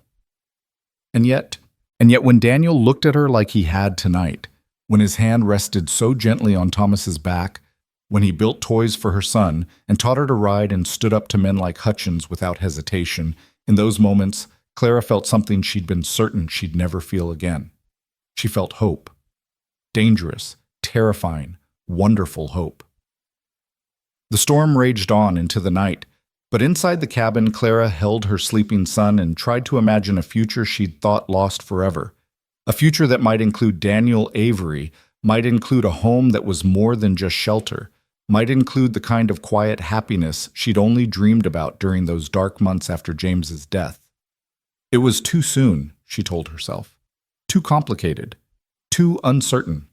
But as lightning flashed and thunder rolled across the mountains, Clara allowed herself to believe that maybe, just maybe, something beautiful could grow from the ashes of what she'd lost. Maybe two broken people could help each other become whole again. Maybe the man sleeping restlessly in the main room and the woman rocking her baby in the bedroom could build something together that neither could build alone. Maybe wasn't much to hold on to, but for now, for tonight, it was enough. The morning after the storm dawned clear and cold, the air scrubbed clean and smelling of pine and wet earth. Clara woke to find Daniel already gone from the cabin, though he'd left fresh coffee on the stove and a note saying he was checking for storm damage. She fed Thomas, dressed them both, and was kneading bread dough when Daniel returned, his expression troubled. "Creek's running high," he said, hanging his wet coat by the door. "Real high. Part of the fence down by the lower pasture washed out, and there's a tree across the trail to town. Nothing we can't fix, but it'll take some work." "Can I help?" Clara asked, then immediately felt foolish. What could she possibly do with a baby on her hip and no experience with fence repair? But Daniel didn't laugh or dismiss her. "Actually, yes. I'm going to need to be out there most of the day.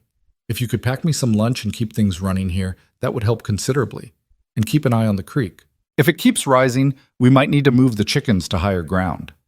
So began a pattern that would repeat itself many times over the coming weeks. Daniel would work from dawn until after dark on the endless tasks that kept a ranch running, while Clara managed the household and watched over Thomas. But it wasn't the one-sided arrangement it might have seemed. Clara cooked meals that were waiting when Daniel came in exhausted. She mended his clothes before he had to ask, kept his coffee cup filled during the brief moments he sat down, and learned to anticipate what he'd need before he needed it. In return, Daniel never treated her like a servant. He asked her opinion on everything from where to plant the winter wheat to whether they should buy more chickens. He taught her ranch skills, how to doctor a sick horse, how to read weather signs in the clouds, how to shoot the rifle he kept above the door in case of bears or wolves.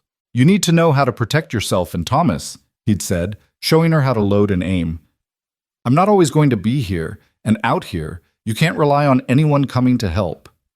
Clara had been terrified the first time she'd pulled the trigger, the recoil nearly knocking her backward. But Daniel had steadied her with patient hands, adjusted her stance, made her try again and again until she could hit the target more often than not. "You're a natural," he'd said finally, approval warm in his voice. Better shot than half the men I served with. The praise had made Clara's chest tight with an emotion she didn't want to examine too closely. October slipped into November, and with it came the first real cold. Daniel spent days cutting firewood, stacking cords of it against the cabin walls and in the barn. Clara helped when she could, carrying the smaller pieces while Thomas napped in his cradle, which Daniel had moved to the porch so she could keep watch. Winter comes hard up here, Daniel explained, pausing to wipe sweat from his forehead despite the cold. Once the snow starts, it doesn't stop for months. We need enough wood to see us through to April, maybe May.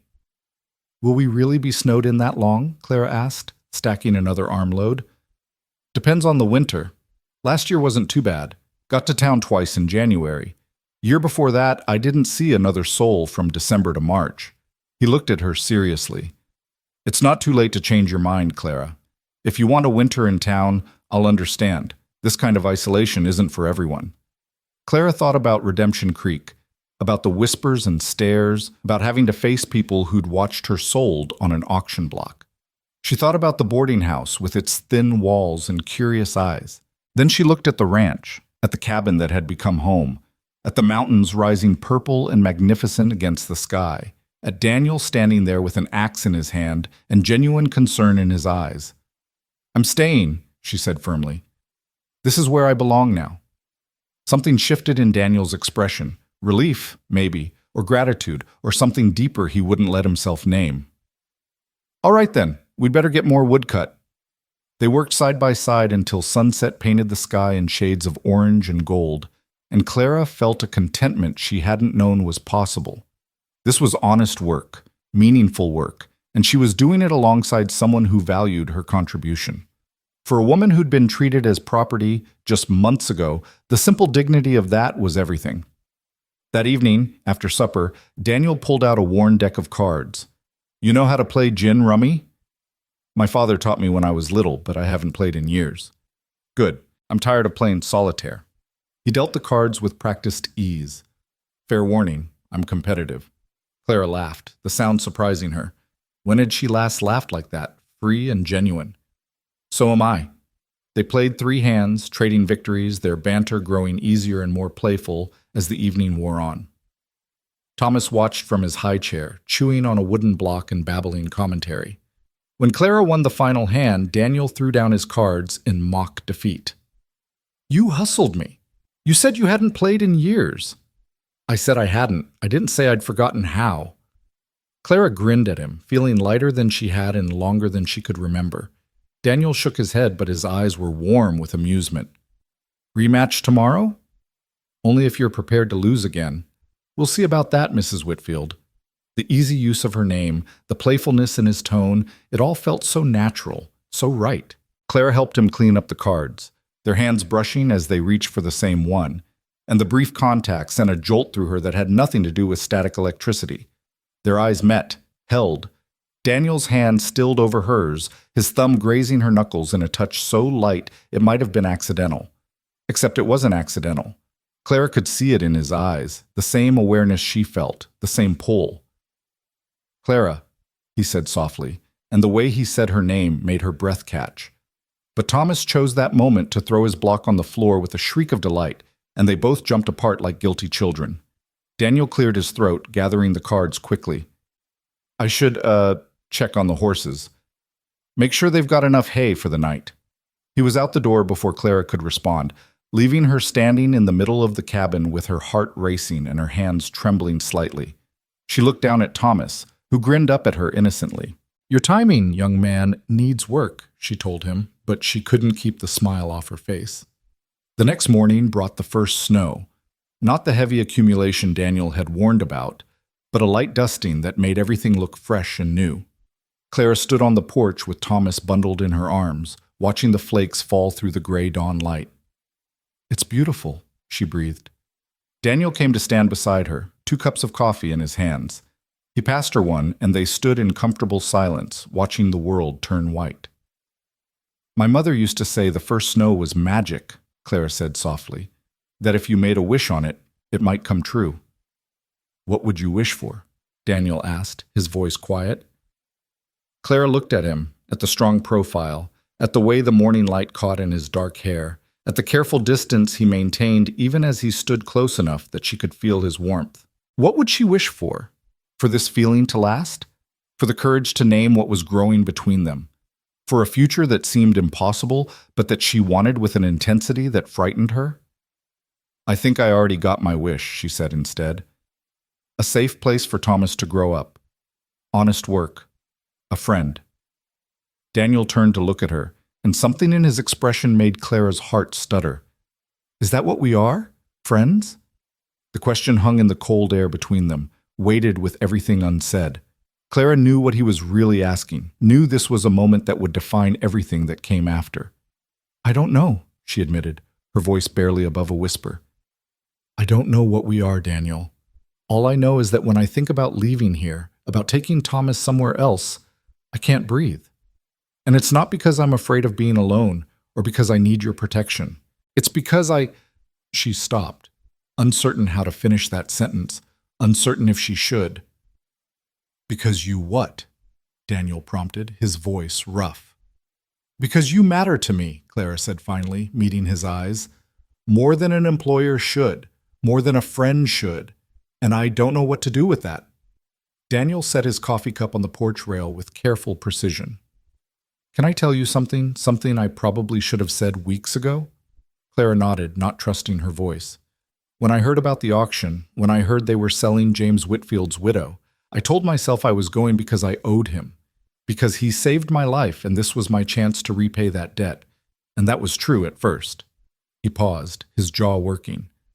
But then I saw you on that platform, saw you standing there with your chin up and your baby in your arms, and you were so damn brave, Clara, so strong. And I knew in that moment that even if you'd been a complete stranger, even if I'd never heard the name Whitfield before, I would have gotten you off that platform. I would have paid whatever it took. Clara's breath caught. Why? Because I looked at you and saw someone worth saving, someone worth protecting. And these past 2 months living here with you, watching you build a life out of nothing, watching you with Thomas. He stopped, took a breath. I've been alone for 20 years because I was convinced I didn't deserve anything else. Convinced that caring about someone was just setting myself up to lose them. But you've made me remember what it feels like to want something more than just survival. To want a future that includes more than just getting through another winter. Thomas made a sleepy sound against Clara's shoulder, and she bounced him gently, her eyes never leaving Daniel's face. What are you saying? I'm saying that somewhere along the way, this stopped being about debt or employment or convenience. I'm saying that I care about you, Clara, about you and Thomas both. And I know it's too soon. I know you're still grieving James. I know I have no right to— Stop, Clara interrupted, her free hand reaching out to touch his arm. Just stop. You're right that it's complicated. You're right that it's too soon by any conventional measure. But nothing about this situation has been conventional from the start, has it? Daniel's hand covered hers where it rested on his arm. No. Nothing about this has been normal. I cared about James, Clara said carefully. I married him, bore his child, but our marriage wasn't some great romance, Daniel. He was a kind man who offered me a way out of a difficult situation, and I took it. We were partners more than we were lovers. And when he died— She paused, gathering her thoughts. I grieved for the future we'd planned, for the father Thomas would never know. But I can't say I grieved for a love that never quite existed in the first place. Clara, let me finish. What I'm trying to say is that I felt more in these 2 months with you than I felt in 2 years with James. I felt seen, valued, protected. I felt like myself instead of just a wife, or a widow, or a debt to be paid. You've given me that, Daniel, and Her voice broke slightly. I don't want to lose it. I don't want to lose you. Daniel's other hand came up to cup her face, his thumb brushing away a tear she hadn't realized had fallen. You won't. I'm not going anywhere, Clara. I promise you that. Don't make promises you can't keep, Clara whispered. Life is too uncertain. People leave, people die, things fall apart. Then let me promise you this, Daniel said, his voice firm. For as long as I'm breathing, for as long as you'll have me, I will stand between you and anything that tries to hurt you. I will work every day to make this place a home for you and Thomas. I will care for you both with everything I have. That's not a romantic promise, Clara. That's just the truth. The snow was falling harder now, coating their shoulders, their hair. Thomas stirred between them, a warm weight reminding Clara of everything at stake. She looked at Daniel, this scarred, careful man who'd ridden into her life at the worst possible moment and somehow made everything better, and felt the last of her resistance crumble. "I want that," she said softly. "I want a future with you. I want to build something real here, something that lasts. But I'm scared, Daniel. I'm so scared of hoping for too much." "Then we'll be scared together," Daniel said, and he leaned down slowly, giving her time to pull away. When she didn't, when she tilted her face up to his instead, his lips met hers in a kiss that was gentle and careful and full of promise. Clara's eyes closed as she kissed him back, her free arm sliding around his neck, and felt something settle into place in her chest. This was what she'd been afraid to name, afraid to want. This feeling of rightness, of coming home to a person rather than a place. They broke apart slowly, foreheads resting together, breath mingling in the cold air. "We should go inside," Daniel murmured, "before Thomas turns into a snowman." Clara laughed, a little breathless, a little overwhelmed. Probably wise. Inside, Daniel built up the fire while Clara settled Thomas for his morning nap. When she emerged from the bedroom, she found Daniel standing by the window, watching the snow fall, his expression distant. "Having second thoughts already?" Clara asked, trying to keep her tone light, even as anxiety twisted in her stomach. Daniel turned, and the look in his eyes was so tender it made Clara's chest ache. "No. No second thoughts. Just hoping I can live up to what I promised you, hoping I can be what you and Thomas need." "You already are," Clara said, crossing to him. She took his hand, lacing their fingers together. "You already are, Daniel." The snow continued through the day, and they spent it in quiet domesticity. Clara mending clothes while Daniel worked on ranch accounts, both of them stealing glances at each other when they thought the other wasn't looking. It should have felt awkward, this new awareness between them, but instead it felt natural. Like something that had been building for weeks had finally been acknowledged, and they could stop pretending. That evening, after supper, Daniel pulled his chair closer to Clara's as they played cards. Their knees touched under the table, and neither moved away. When Clara won again, Daniel laughed, really laughed, the sound rusty but genuine, and Clara felt her heart expand with joy. "You're definitely hustling me," he accused without heat. "Or you're just a terrible card player," Clara countered, grinning. "That wounds me, Mrs. Whitfield." "I think you'll survive, Mr. Avery." They held each other's gaze, smiling, and Clara thought that if happiness could be bottled, it would look like this moment: snowfall outside, firelight inside, and someone looking at her like she was worth everything. The next week brought more snow, and with it came the realization that winter was settling in for real. Daniel worked tirelessly to prepare, bringing the cattle down from the high meadow, fortifying the barn, laying in extra feed. Clara threw herself into preserving what remained of the garden, pickling and canning until her hands were raw. They worked together with an efficiency born of growing understanding. Daniel would start a task, and Clara would know instinctively what he needed next. Clara would struggle with something, and Daniel would be there to help before she had to ask. They moved around each other in the small cabin like dancers who'd practiced the steps 1,000 times. And at night, after Thomas was asleep, they would sit by the fire and talk, really talk, about everything and nothing. Daniel told her about the war, about Sarah, about the years of wandering before he'd found this place. Clara told him about her childhood, about her parents' deaths, about the dreams she'd had before life had taught her to stop dreaming. "What did you want to be?" Daniel asked one evening. "Before everything. If you could have been anything." Clara thought about it, about the girl she'd been before grief and hardship had reshaped her. "I wanted to teach, like my father. I loved books, loved learning. I thought maybe I could run a school, help children discover that same love." "You still could," Daniel said, "once Thomas is older. There are families scattered through these mountains. They'd probably be grateful for someone to teach their children." The idea sparked something in Clara, a flicker of possibilities she'd thought extinguished. "Do you really think so?" "I don't see why not. You're one of the smartest people I've ever met, Clara." Seems a waste for all that intelligence to be limited to just keeping my disorganized ranch in order. Clara threw a cushion at him, and he caught it with a laugh. These moments of playfulness were becoming more common, the careful walls they'd both built slowly crumbling with each shared smile, each gentle touch. One night, Clara woke to Thomas crying and found Daniel already in the bedroom doorway, having been roused by his own nightmares. Without speaking, he took Thomas from her arms and walked the cabin with him, murmuring soft reassurances until the baby calmed. Clara watched from the bedroom door, her heart full to bursting at the sight of this hard man being so impossibly gentle with her son. When Daniel finally laid Thomas back in his cradle, he turned to find Clara watching him. "Sorry if I overstepped," he said quietly. "I heard him cry and just—" "You didn't overstep," Clara assured him. "Thank you for helping, for caring about him." "He's easy to care about." Daniel paused at the bedroom door.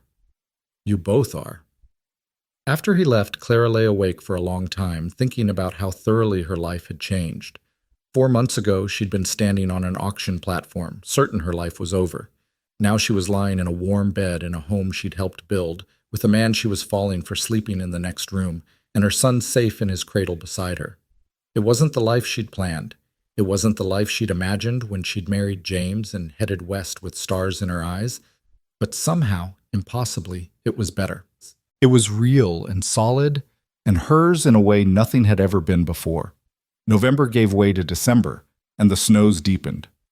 True to Daniel's warnings, they became isolated, cut off from town by drifts that reached the cabin windows. But instead of feeling trapped, Clara felt cocooned. Safe. The world might be frozen outside, but inside the cabin there was warmth and light, and something that felt dangerously close to happiness. On a particularly cold evening, with the wind howling around the cabin walls, Daniel taught Clara to dance. There was no music except what they made themselves, Daniel humming an old waltz while Clara laughed at her own clumsy steps. Thomas watched from his high chair, clapping his hands in delight as his mother spun in circles, her skirts swirling. "You're not as bad as you think," Daniel said, his hand warm at her waist. "You're just being kind," Clara countered, but she was breathless with laughter and didn't care about her missteps. "I'm being honest." Daniel pulled her closer, and they swayed together in the firelight. "You're graceful, Clara, in everything you do." The compliment made Clara's cheeks warm. "Careful, Mr. Avery, flattery will get you everywhere." "Will it now?" His voice had dropped lower, intimate. "And where exactly would I want to get to?" Clara's breath caught at the suggestion in his tone. They'd been careful these past weeks, stealing kisses, but never letting things go further, both aware of propriety and Thomas's constant presence. But in this moment, with the storm raging outside and the firelight casting dancing shadows, propriety felt very far away. "Daniel?" she whispered, not sure what she was asking for, but knowing she wanted something more than these careful boundaries they'd drawn. Daniel's hand tightened at her waist. "Tell me to stop, and I will. Tell me this is moving too fast, and I'll step back." "But Clara, He stopped, searching her face. "I want this to be real. I want us to be real, and I know there are proper ways to do these things, courting and announcements and all that. But we're snowed in on a mountain and there's no one here but us, and I don't care about proper," Clara interrupted. "I care about what's true. And the truth is, I want this too. Want us. Want a future that's ours to build together." "Then marry me," Daniel said, the words tumbling out like he'd been holding them back for weeks. "Not because it's practical or proper. Not because you need protection, or I need a housekeeper. Marry me because I love you, Clara Whitfield. Because I want to be Thomas's father and any other children we might have. Because I want to wake up next to you every morning for the rest of my life." Clara's eyes filled with tears. "You love me?" "God, yes. I've been half in love with you since I saw you on that platform, and completely in love with you since about a week after you got here. I tried to fight it, tried to tell myself it was too fast, too complicated. But you're the strongest, bravest, most incredible woman I've ever known, and I don't want to spend another day pretending I don't love you." "I love you too," Clara said, the words feeling like freedom. "I tried not to. Tried to be sensible and cautious. But you make me feel safe and seen and valued in ways I never have before. You look at Thomas like he's already yours. You've given us a home when we had nothing. How could I not love you?" Daniel's smile was transformative, lighting up his whole face. "Is that a yes, then?" "That's a yes." Clara laughed through her tears. "Yes, Daniel Avery, I'll marry you." He kissed her then, deep and sure, his hands cupping her face like she was precious. Clara kissed him back with everything she had, years of loneliness and fear and grief pouring out of her, and being replaced with hope and love and the promise of a future she'd thought lost forever. Thomas chose that moment to bang his wooden spoon against his high chair tray, demanding attention, and they broke apart laughing. "I think he approves," Daniel said, sweeping the baby up into his arms. "What do you say, Thomas? Want me to be your papa?" Thomas grabbed Daniel's nose and giggled, and Clara's heart felt so full she thought it might burst. This was her family now. This scarred cowboy and her happy baby and a cabin in the mountains. It wasn't what she'd planned, wasn't what she'd dreamed of as a girl, but it was real, and it was hers, and it was more than enough. "We should do it properly," Daniel said later, after Thomas was asleep and they sat before the fire, Clara tucked into his side. "As soon as we can get to town, we'll see the preacher, make it legal." "We could wait until spring," Clara suggested. "Have a proper ceremony with witnesses and—" "I don't want to wait," Daniel interrupted. "We've already wasted too much time being careful. Life's too short, Clara. I learned that when Sarah died. I learned it again in the war. We get now, and that's all we get. So let's not waste it." Clara thought about James, about how his big dreams had always been just out of reach, always something to work toward but never quite achieve. Daniel was different. Daniel understood that happiness wasn't something you chased toward the horizon, it was something you built right where you stood. "Then as soon as the road's clear," Clara said, snuggling closer into his warmth, "we'll ride to town and make this official."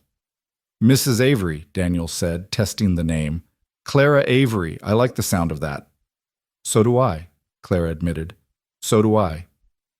Outside, the storm continued to rage, but inside the cabin, everything was warm and bright and full of promise. Clara closed her eyes and let herself imagine their future. Springs planting the garden together, summers riding through the high meadows, autumns preserving food for winter, and long winter nights by the fire with Daniel's arms around her, and Thomas playing at their feet. Maybe more children someday. Maybe that school she'd dreamed of. Maybe 1,000 small joys she couldn't even imagine yet. It was more than she'd dared to hope for on that terrible day when she'd stood on the auction platform. More than she'd thought possible when Daniel had ridden up and changed her fate with 4 simple words. "I'll take them." He'd taken them. And in taking them, he'd saved them. But more than that, he'd given them something to live for beyond just survival. He'd given them a home, a future, and a love that Clara knew would last a lifetime. She fell asleep there in his arms, safe and warm and happy, while the snow fell silently outside and Thomas slept peacefully in the next room. And for the first time since James died, Clara didn't dream of the past. She dreamed of the future, bright and full of possibility, and theirs to shape however they wanted. Tomorrow they would wake to the same snowy isolation, the same ranch work, the same challenges of mountain life. But they would face it together now, bound by love instead of just circumstance. And that, Clara thought as sleep finally claimed her, made all the difference in the world. The blizzard that had trapped them lasted 3 more days, each one bringing Clara and Daniel closer in ways that went beyond the physical confines of the cabin. They talked about everything, their childhoods, their fears, their dreams for the ranch. Daniel spoke more about Sarah than he ever had before, and Clara found she wasn't jealous of the ghost. How could she be, when that loss had shaped Daniel into the man he'd become, the man who understood grief and survival and the courage it took to love again? On the 4th morning, Clara woke to silence. Not the howling wind that had been their constant companion, but actual silence. She rose carefully, trying not to disturb Thomas, and padded into the main room to find Daniel already at the window. "It stopped," he said without turning around. Finally stopped. Clara joined him, and together they looked out at a world transformed. Snow had buried everything, the fences, the woodpile, half the barn door. The sun was just cresting the mountains, turning the snow to gold and pink, and the sky was the clear, piercing blue that only came after a storm. "It's beautiful," Clara breathed. It's going to be hell to dig out, Daniel countered, but there was no real complaint in his voice. But yes, it's beautiful. He turned to her then, and in the early morning light, Clara could see every line of his face, every scar, every mark left by hard years and harder choices. But she could also see the softness there now, the tenderness that had replaced some of that old wariness. "Good morning, Mrs. Avery-to-be," he said softly. Clara's heart did that little flip it had been doing every time he referenced their future together. "Good morning, Mr. Avery-to-be official." He kissed her then, slow and sweet, his hands gentle on her waist.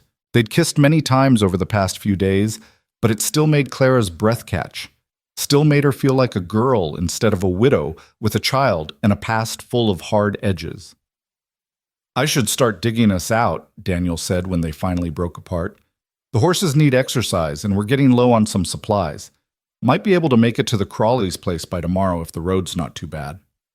"And then to town?" Clara asked, unable to keep the hope from her voice. "And then to town," Daniel confirmed, "to make you properly mine." Clara helped him prepare for the day's work, packing him food and coffee, making sure he had dry clothes to change into.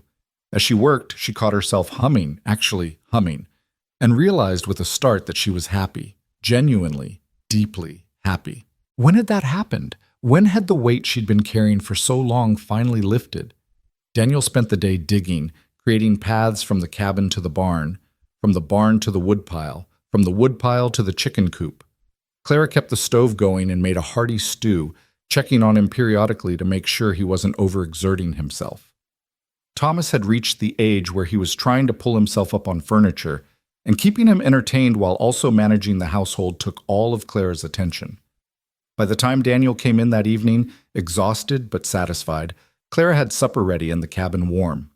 He washed up at the basin, changed into dry clothes, and sank into his chair with a grateful sigh.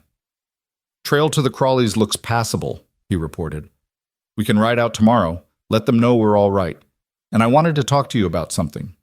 Clara set his plate before him, curious at his tone. "What is it?" Daniel waited until she was seated across from him, Thomas in her lap trying to grab her spoon. "When we go to town to get married, I want to make it legal in every way. Not just the ceremony, but I want to formally adopt Thomas. Make him mine in the eyes of the law." Clara's throat tightened with emotion. "Daniel, you don't have to—" "I want to," he interrupted firmly. "He's going to grow up calling me Papa either way. Might as well make it official. And if anything ever happened to me, I want him to have a legal claim to this ranch, to everything I have, same as any other child we might have someday." The casual way he mentioned future children made Clara's heart skip. They hadn't talked about that specifically, though the implication had been there in his proposal. "You want more children?" Daniel's expression softened. "If you do, if you're willing. I know it's not easy, and I know you've already been through it once. But yes, Clara, I'd like to have children with you. A whole house full of them, if we're lucky." Clara thought about it. About being pregnant again, about the risk and pain of childbirth, about the exhaustion of caring for infants. But she also thought about Daniel holding a baby of their own, about Thomas having siblings, about filling this cabin with the sound of children's laughter. "I'd like that too," she said softly. "Not right away, but someday. When we're ready." "When you're ready," Daniel corrected. "This is your choice, Clara. Always your choice." The respect in his voice, the way he centered her agency in everything, still amazed Clara. She'd been married before, but James had never asked her opinion on anything important. Decisions had simply been made, and Clara had been expected to accept them. With Daniel, everything was a conversation, a partnership. After supper, while Daniel played with Thomas on the floor, Clara pulled out paper and a pencil. She'd been thinking about something for days now, and watching Daniel make Thomas laugh with silly faces gave her the courage to finally ask, "Daniel, would you teach me to read better?" He looked up, surprised. "What do you mean?" "You already read." "I can read simple things, but all those books on your shelves, the poetry, the novels, half the words I don't know. My father taught me basics, but we never had money for many books. I'd like to learn more, if you're willing to teach me." Daniel's face lit up in a way Clara had rarely seen. "I'd love to. We've got all winter and not much else to do when the work's done. We can start tonight if you want." So began another ritual that would define their winter together. Every evening after Thomas was asleep, Daniel would pull down a book and they would read together, sometimes taking turns, sometimes Daniel reading aloud while Clara followed along, stopping to explain words or references she didn't understand. They started with simpler books and worked their way up to poetry that made Clara's heart ache with its beauty. One night, Daniel read her a sonnet by Shakespeare, and Clara found herself crying at the beauty of the language. "What's wrong?" Daniel asked, concerned. "Nothing's wrong. It's just—" Clara struggled to find words. "It's so beautiful. I never knew words could do that, make you feel so much all at once." Daniel set the book aside and pulled her close. "That's what the best writing does. Makes you feel things you didn't know you could feel, helps you understand parts of yourself you couldn't quite name." "Like what you do," Clara said, looking up at him. "You help me understand parts of myself I didn't know were there." He kissed her forehead, her cheeks, finally, her lips. "You do the same for me, Clara. You make me want to be better than I thought I could be." 2 days later, they made the journey to the Crawleys' ranch. Clara rode behind Daniel on his horse. Thomas bundled between them, and despite the cold and the treacherous trail, she felt nothing but joy. This was her family now, riding through the winter landscape together, and the rightness of it settled into her bones. Mrs. Crawley took one look at Clara and Daniel together and smiled knowingly. "Well, it's about time you two figured it out. I told Mr. Crawley the day you visited that you'd be married by spring." "Actually, we're hoping to marry as soon as we can get to town," Daniel said, his arm around Clara's waist. "Weather permitting, we'll go next week." Mrs. Crawley clapped her hands together. "Oh, that's wonderful. And don't you worry about this little one." She reached for Thomas, who went to her happily. "I'll watch him while you're gone. No baby needs to be out in this cold for that long." Clara's instinct was to protest, to say she couldn't leave Thomas, but Daniel squeezed her waist gently and she realized Mrs. Crawley was right. The journey would be hard enough without trying to keep an infant warm and safe. "That's very kind of you," Clara said. "Thank you." They stayed for lunch, and Mrs. Crawley peppered them with questions about their plans. Would they have a party? Where would they live? Had Daniel expanded the cabin? "We'll live at the ranch, same as now," Daniel said patiently. "And no party, just a simple ceremony with whoever's available to witness. We're not fancy people, Mrs. Crawley." "But it's a wedding. There should be celebration," Mrs. Crawley protested. "We'll celebrate at home, just the three of us," Clara said firmly. She didn't want a party, didn't want to face the people of Redemption Creek with their judgments and gossip. She just wanted to be Daniel's wife, legally and fully, without spectacle. The ride home was slower, as evening was falling and the temperature dropping. Clara pressed close to Daniel's back, grateful for his warmth and his steady presence. When they finally reached the ranch, both of them were half frozen, and they practically fell through the door in their haste to reach the fire. "God, I'm getting too old for winter riding," Daniel groaned, shrugging out of his coat. "You're not old," Clara protested. "I'm 42, Clara. That's not young." "It's not old either." She came to him, helping him with his boots. "You're strong and healthy, and you can work circles around men half your age." Daniel caught her hands, pulling her up to face him. "And you're 26 with your whole life ahead of you. Are you sure you want to tie yourself to an aging rancher who's already got more gray hair than black?" Clara reached up to touch that silver-threaded hair, so familiar now she couldn't imagine him without it. "I'm sure. I'm more sure of this than I've been of anything in my entire life. Even though I'm moody and stubborn and have nightmares most nights? Even though. Maybe because of it. You're real, Daniel. You don't pretend to be perfect. You've been broken and put yourself back together, and you're still standing. That's worth more than any smooth-talking charmer who's never faced hardship." "How did I get so lucky?" Daniel asked, wonder in his voice. "We both got lucky," Clara corrected. "We found each other when we needed it most." The following week crawled by as they waited for another clear spell. Daniel used the time to work on projects around the ranch, fixing things that had been neglected, building a new chicken roost, starting work on an addition to the cabin that would give them a proper bedroom separate from the main living area. "For privacy," he explained when Clara asked. "Especially once Thomas gets older, and if we're going to have more children, we'll need the space." Clara helped where she could, holding boards while Daniel nailed them, fetching tools, offering suggestions. Working alongside him felt natural now, their rhythms synchronized in ways that spoke of growing intimacy and understanding. One afternoon, while Daniel was in the barn, Clara pulled out her best dress, the gray one Daniel had bought her in Redemption Creek, and examined it critically. It was nice enough, but hardly special. Was this really what she wanted to wear to marry the man she loved? She thought about the bolt of dark blue fabric in the supplies Daniel had purchased, fabric she'd been saving for curtains. But curtains could wait. A wedding dress, even a simple one, was more important. For the next 3 days, Clara sewed whenever she had a spare moment. The dress was simple. No lace or fancy trim, just clean lines and careful stitching, but the color brought out her eyes, and when she tried it on in private, she felt beautiful for the first time in longer than she could remember. She hid the dress in the bottom of the chest in the bedroom, wanting it to be a surprise for the wedding day. Finally, the weather broke. Daniel checked the sky at dawn and declared they could make the journey if they left immediately. Clara bundled Thomas in every warm thing she could find, packed bags for all of them, and tried to calm the butterflies in her stomach. "Nervous?" Daniel asked as they prepared to leave. "Terrified," Clara admitted. "Not about marrying you. About that I'm certain, but about going back to Redemption Creek. About facing people who saw me at my lowest." Daniel took her face in his hands. "You walk in there as my bride-to-be, Clara.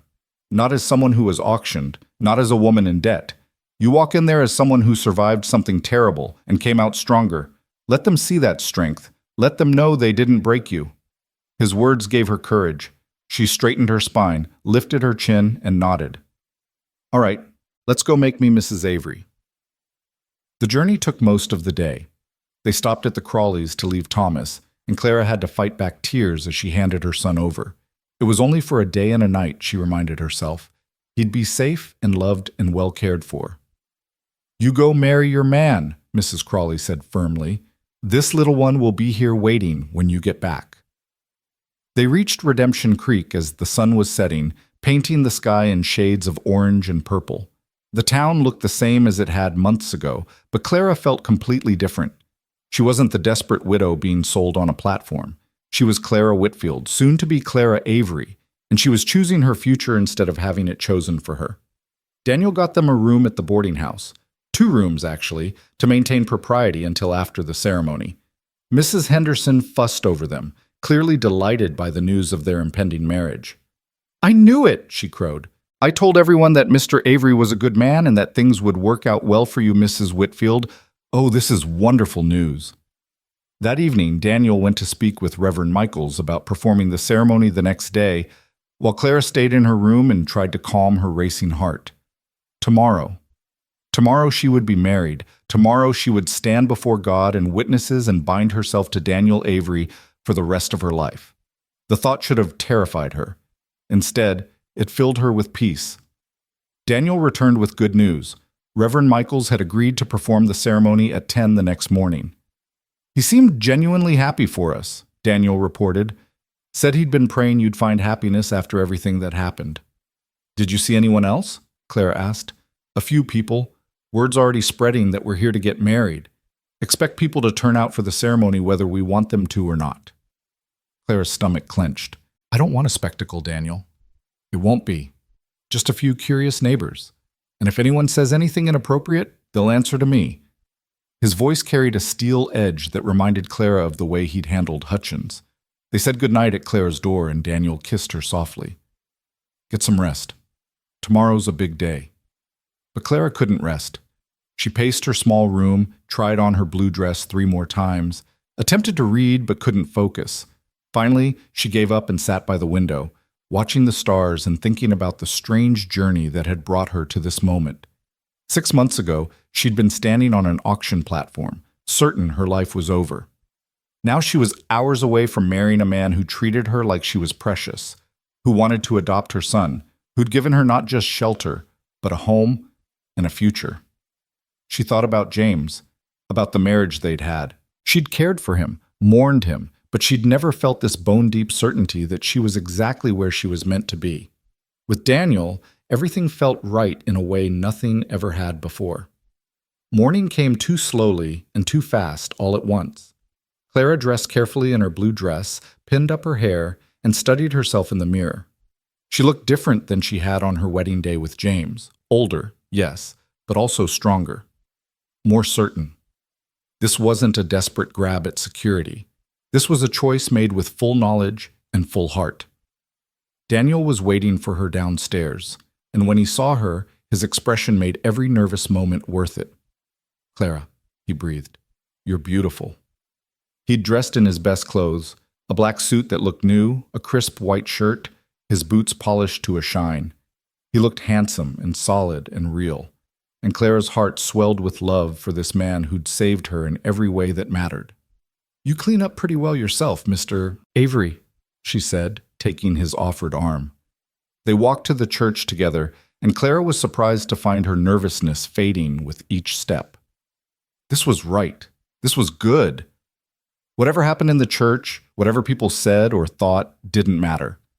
What mattered was the promise she was about to make, the future she was about to claim. The church was small but beautiful, with morning light streaming through stained glass windows. As Daniel had predicted, there were people scattered in the pews: Mrs. Henderson, the Crawleys who'd made the trip despite the roads, Paulson from the general store. A handful of others Clara recognized but didn't know well. And in the front row, looking uncomfortable but present, was Jonathan Griswold, the banker who'd ordered her auction, the man who'd treated her like property. Clara's step faltered, but Daniel's arm tightened under her hand. "Steady," he murmured. "He doesn't matter anymore. He never mattered." Reverend Michaels waited at the altar, his Bible open, his expression warm. As Clara and Daniel took their places before him, the Reverend smiled. "Dearly beloved," he began, and Clara barely heard the familiar words. She was too focused on Daniel, on the way he was looking at her like she was the only person in the world. When it came time for vows, Daniel's voice was steady and sure. "I, Daniel Avery, take you, Clara Whitfield, to be my lawfully wedded wife. I promise to love you, protect you, and stand by you in all circumstances. I promise to be a father to your son and to build a life with you that honors both what we've lost and what we've found. I promise to cherish you all the days of my life." Clara's voice shook as she repeated similar vows, but the words came from her heart. "I, Clara Whitfield, take you, Daniel Avery, to be my lawfully wedded husband. I promise to love you, support you, and stand by you in all circumstances. I promise to build a home with you, to face whatever comes with courage, and to cherish you all the days of my life." The Reverend produced a ring, a simple gold band that Daniel must have purchased without Clara knowing. Daniel slipped it onto her finger, and Clara felt tears streaming down her cheeks. "By the power vested in me by the territory of Montana, and by God Almighty, I now pronounce you husband and wife. Daniel, you may kiss your bride." Daniel's kiss was gentle but thorough, full of promise and love and relief that they'd finally reached this moment. When they turned to face the small congregation, Clara saw approval and happiness on most faces. Even Griswold looked grudgingly pleased. After the ceremony, people came to congratulate them. Mrs. Henderson had arranged for a small celebration at the boarding house. Nothing fancy, just cake and coffee, and Clara found herself overwhelmed by the genuine warmth most people showed. Mrs. Crawley pulled her aside at one point. "I'm so happy for you, dear. You and Daniel are good for each other. Anyone can see that." "Thank you for watching Thomas," Clara said, "for helping make this possible." "Oh, it was my pleasure. He's a darling baby. You hurry back to him. I know you must be missing him terribly." They were preparing to leave when Griswold approached. Clara stiffened, but Daniel's hand at her back steadied her. "Mrs. Avery," Griswold said formally. "Mr. Avery, I wanted to wish you well." "Thank you," Daniel said coolly. Griswold shifted uncomfortably. "And I wanted to say, I'm glad things worked out for you, Mrs. Avery. The auction was legal, but that doesn't mean it sat right with me. I'm glad you found someone who treats you with the respect you deserve." It wasn't quite an apology, but it was close. Clara nodded, accepting the olive branch. "Thank you, Mr. Griswold." After he left, Daniel leaned down to whisper in her ear, "You're more gracious than I would have been." "He's not worth holding a grudge over," Clara whispered back. Not when we have so much to look forward to. They left Redemption Creek as the sun was setting, retracing their path to the Crawleys' ranch. Mrs. Crawley met them at the door with Thomas in her arms, and Clara's heart leapt at the sight of her son. He was perfect, Mrs. Crawley reported. Ate well, slept well, charmed everyone who saw him. Clara took Thomas, holding him close and breathing in his familiar baby smell. Thank you so much. You're welcome, dear. Now go home and start your new life together. The ride back to the ranch took them well into the night, but neither Clara nor Daniel minded. The moon was full, lighting their path, and Thomas slept peacefully in Clara's arms. When they finally saw the cabin lights ahead, Daniel had left lamps burning. Clara felt a surge of homecoming so strong it nearly took her breath away. Welcome home, Mrs. Avery, Daniel said as he helped her down from the horse. It's good to be home, Mr. Avery, Clara replied, and meant it with every fiber of her being. Inside, Daniel built up the fire while Clara settled Thomas in his cradle. When she emerged from the bedroom, she found Daniel had set out 2 glasses and a bottle of whiskey he'd been saving. To new beginnings, he said, handing her a glass. To new beginnings, Clara echoed, and they drank. Daniel set his glass aside and pulled Clara close. I love you, Mrs. Avery. I love you too, Clara whispered against his chest. Thank you for saving me. You saved yourself, Clara. You're the strongest person I know. I just gave you a safe place to land. They stood there in the firelight, holding each other, and Clara thought about how far she'd come. From that terrible day on the auction platform to this moment, married to a man she loved, holding her sleeping son safe in the next room, standing in a home that was truly hers. The journey had been hard. The pain had been real. But so was this happiness, this peace, this sense of finally being exactly where she was meant to be. Over the following weeks, they settled into married life with surprising ease. Daniel moved his belongings into the bedroom, and having him there beside her each night felt natural and right. They worked together during the day, Daniel on ranch tasks, Clara managing the household, and came together each evening to share meals and stories and the comfortable intimacy of people who knew each other deeply. Spring came slowly to the mountains, melting the snow inch by inch, revealing the land beneath. Daniel started work on expanding the garden, and Clara planned what she'd plant. Thomas took his first steps, much to both their delight, and began babbling sounds that almost resembled Papa when he saw Daniel. He's going to be talking soon, Clara observed one evening, watching Thomas toddle around the cabin. God help us when he does, Daniel said with a grin. He'll probably never stop. You say that like it's a bad thing. It's not. I can't wait to hear everything he has to say. Daniel pulled Clara onto his lap, and she settled against him comfortably. Have I told you today that I love you? Only 3 times, Clara teased. You're slacking. Well then, I love you, Clara Avery. I love the way you hum when you're cooking. I love how you read to Thomas, even though he's too young to understand. I love how you've made this cabin into a real home. I love everything about you. Clara kissed him, soft and sweet. I love you too. I love how patient you are with Thomas. I love how you teach me things without making me feel ignorant. I love how safe you make me feel. I love the life we're building together. They sat there as the fire burned low, watching their son play, and Clara felt a contentment so deep it was almost frightening. This was happiness. This was what she'd been searching for without knowing it. Not grand adventures or impossible dreams, but this. Simple, honest love with a good man in a place they could call home. When the roads fully cleared in April, they made the trip to town one final time. Daniel had arranged for the legal adoption of Thomas to be finalized, and Clara stood in the courthouse watching her husband sign papers that made him officially Thomas's father. The baby, no longer quite so much a baby anymore, sat on Daniel's hip and grabbed at the pen, making everyone laugh. Thomas Daniel Avery, the clerk read from the finalized papers. Congratulations, Mr. and Mrs. Avery. It's all official now. As they left the courthouse, Clara paused on the steps to look at the town square. The auction platform was still there, weathered and ordinary-looking in the spring sunshine. Clara felt no fear looking at it now, no shame. That platform had been the site of her lowest moment, yes, but it had also been where Daniel had found her, where her new life had begun. "Ready to go home?" Daniel asked, Thomas bouncing in his arms. Clara took one last look at the platform, then turned to her husband and son. "Yes, let's go home." They rode back to the ranch as the afternoon sun warmed the earth and birdsong filled the air. The meadows were turning green, wildflowers were beginning to bloom, and everything felt alive with possibility. As they crested the final rise and saw their cabin nestled in the valley below, Clara felt her heart swell with gratitude. This was home. This ranch in the Montana mountains with its small cabin and careful fences and dreams of expansion.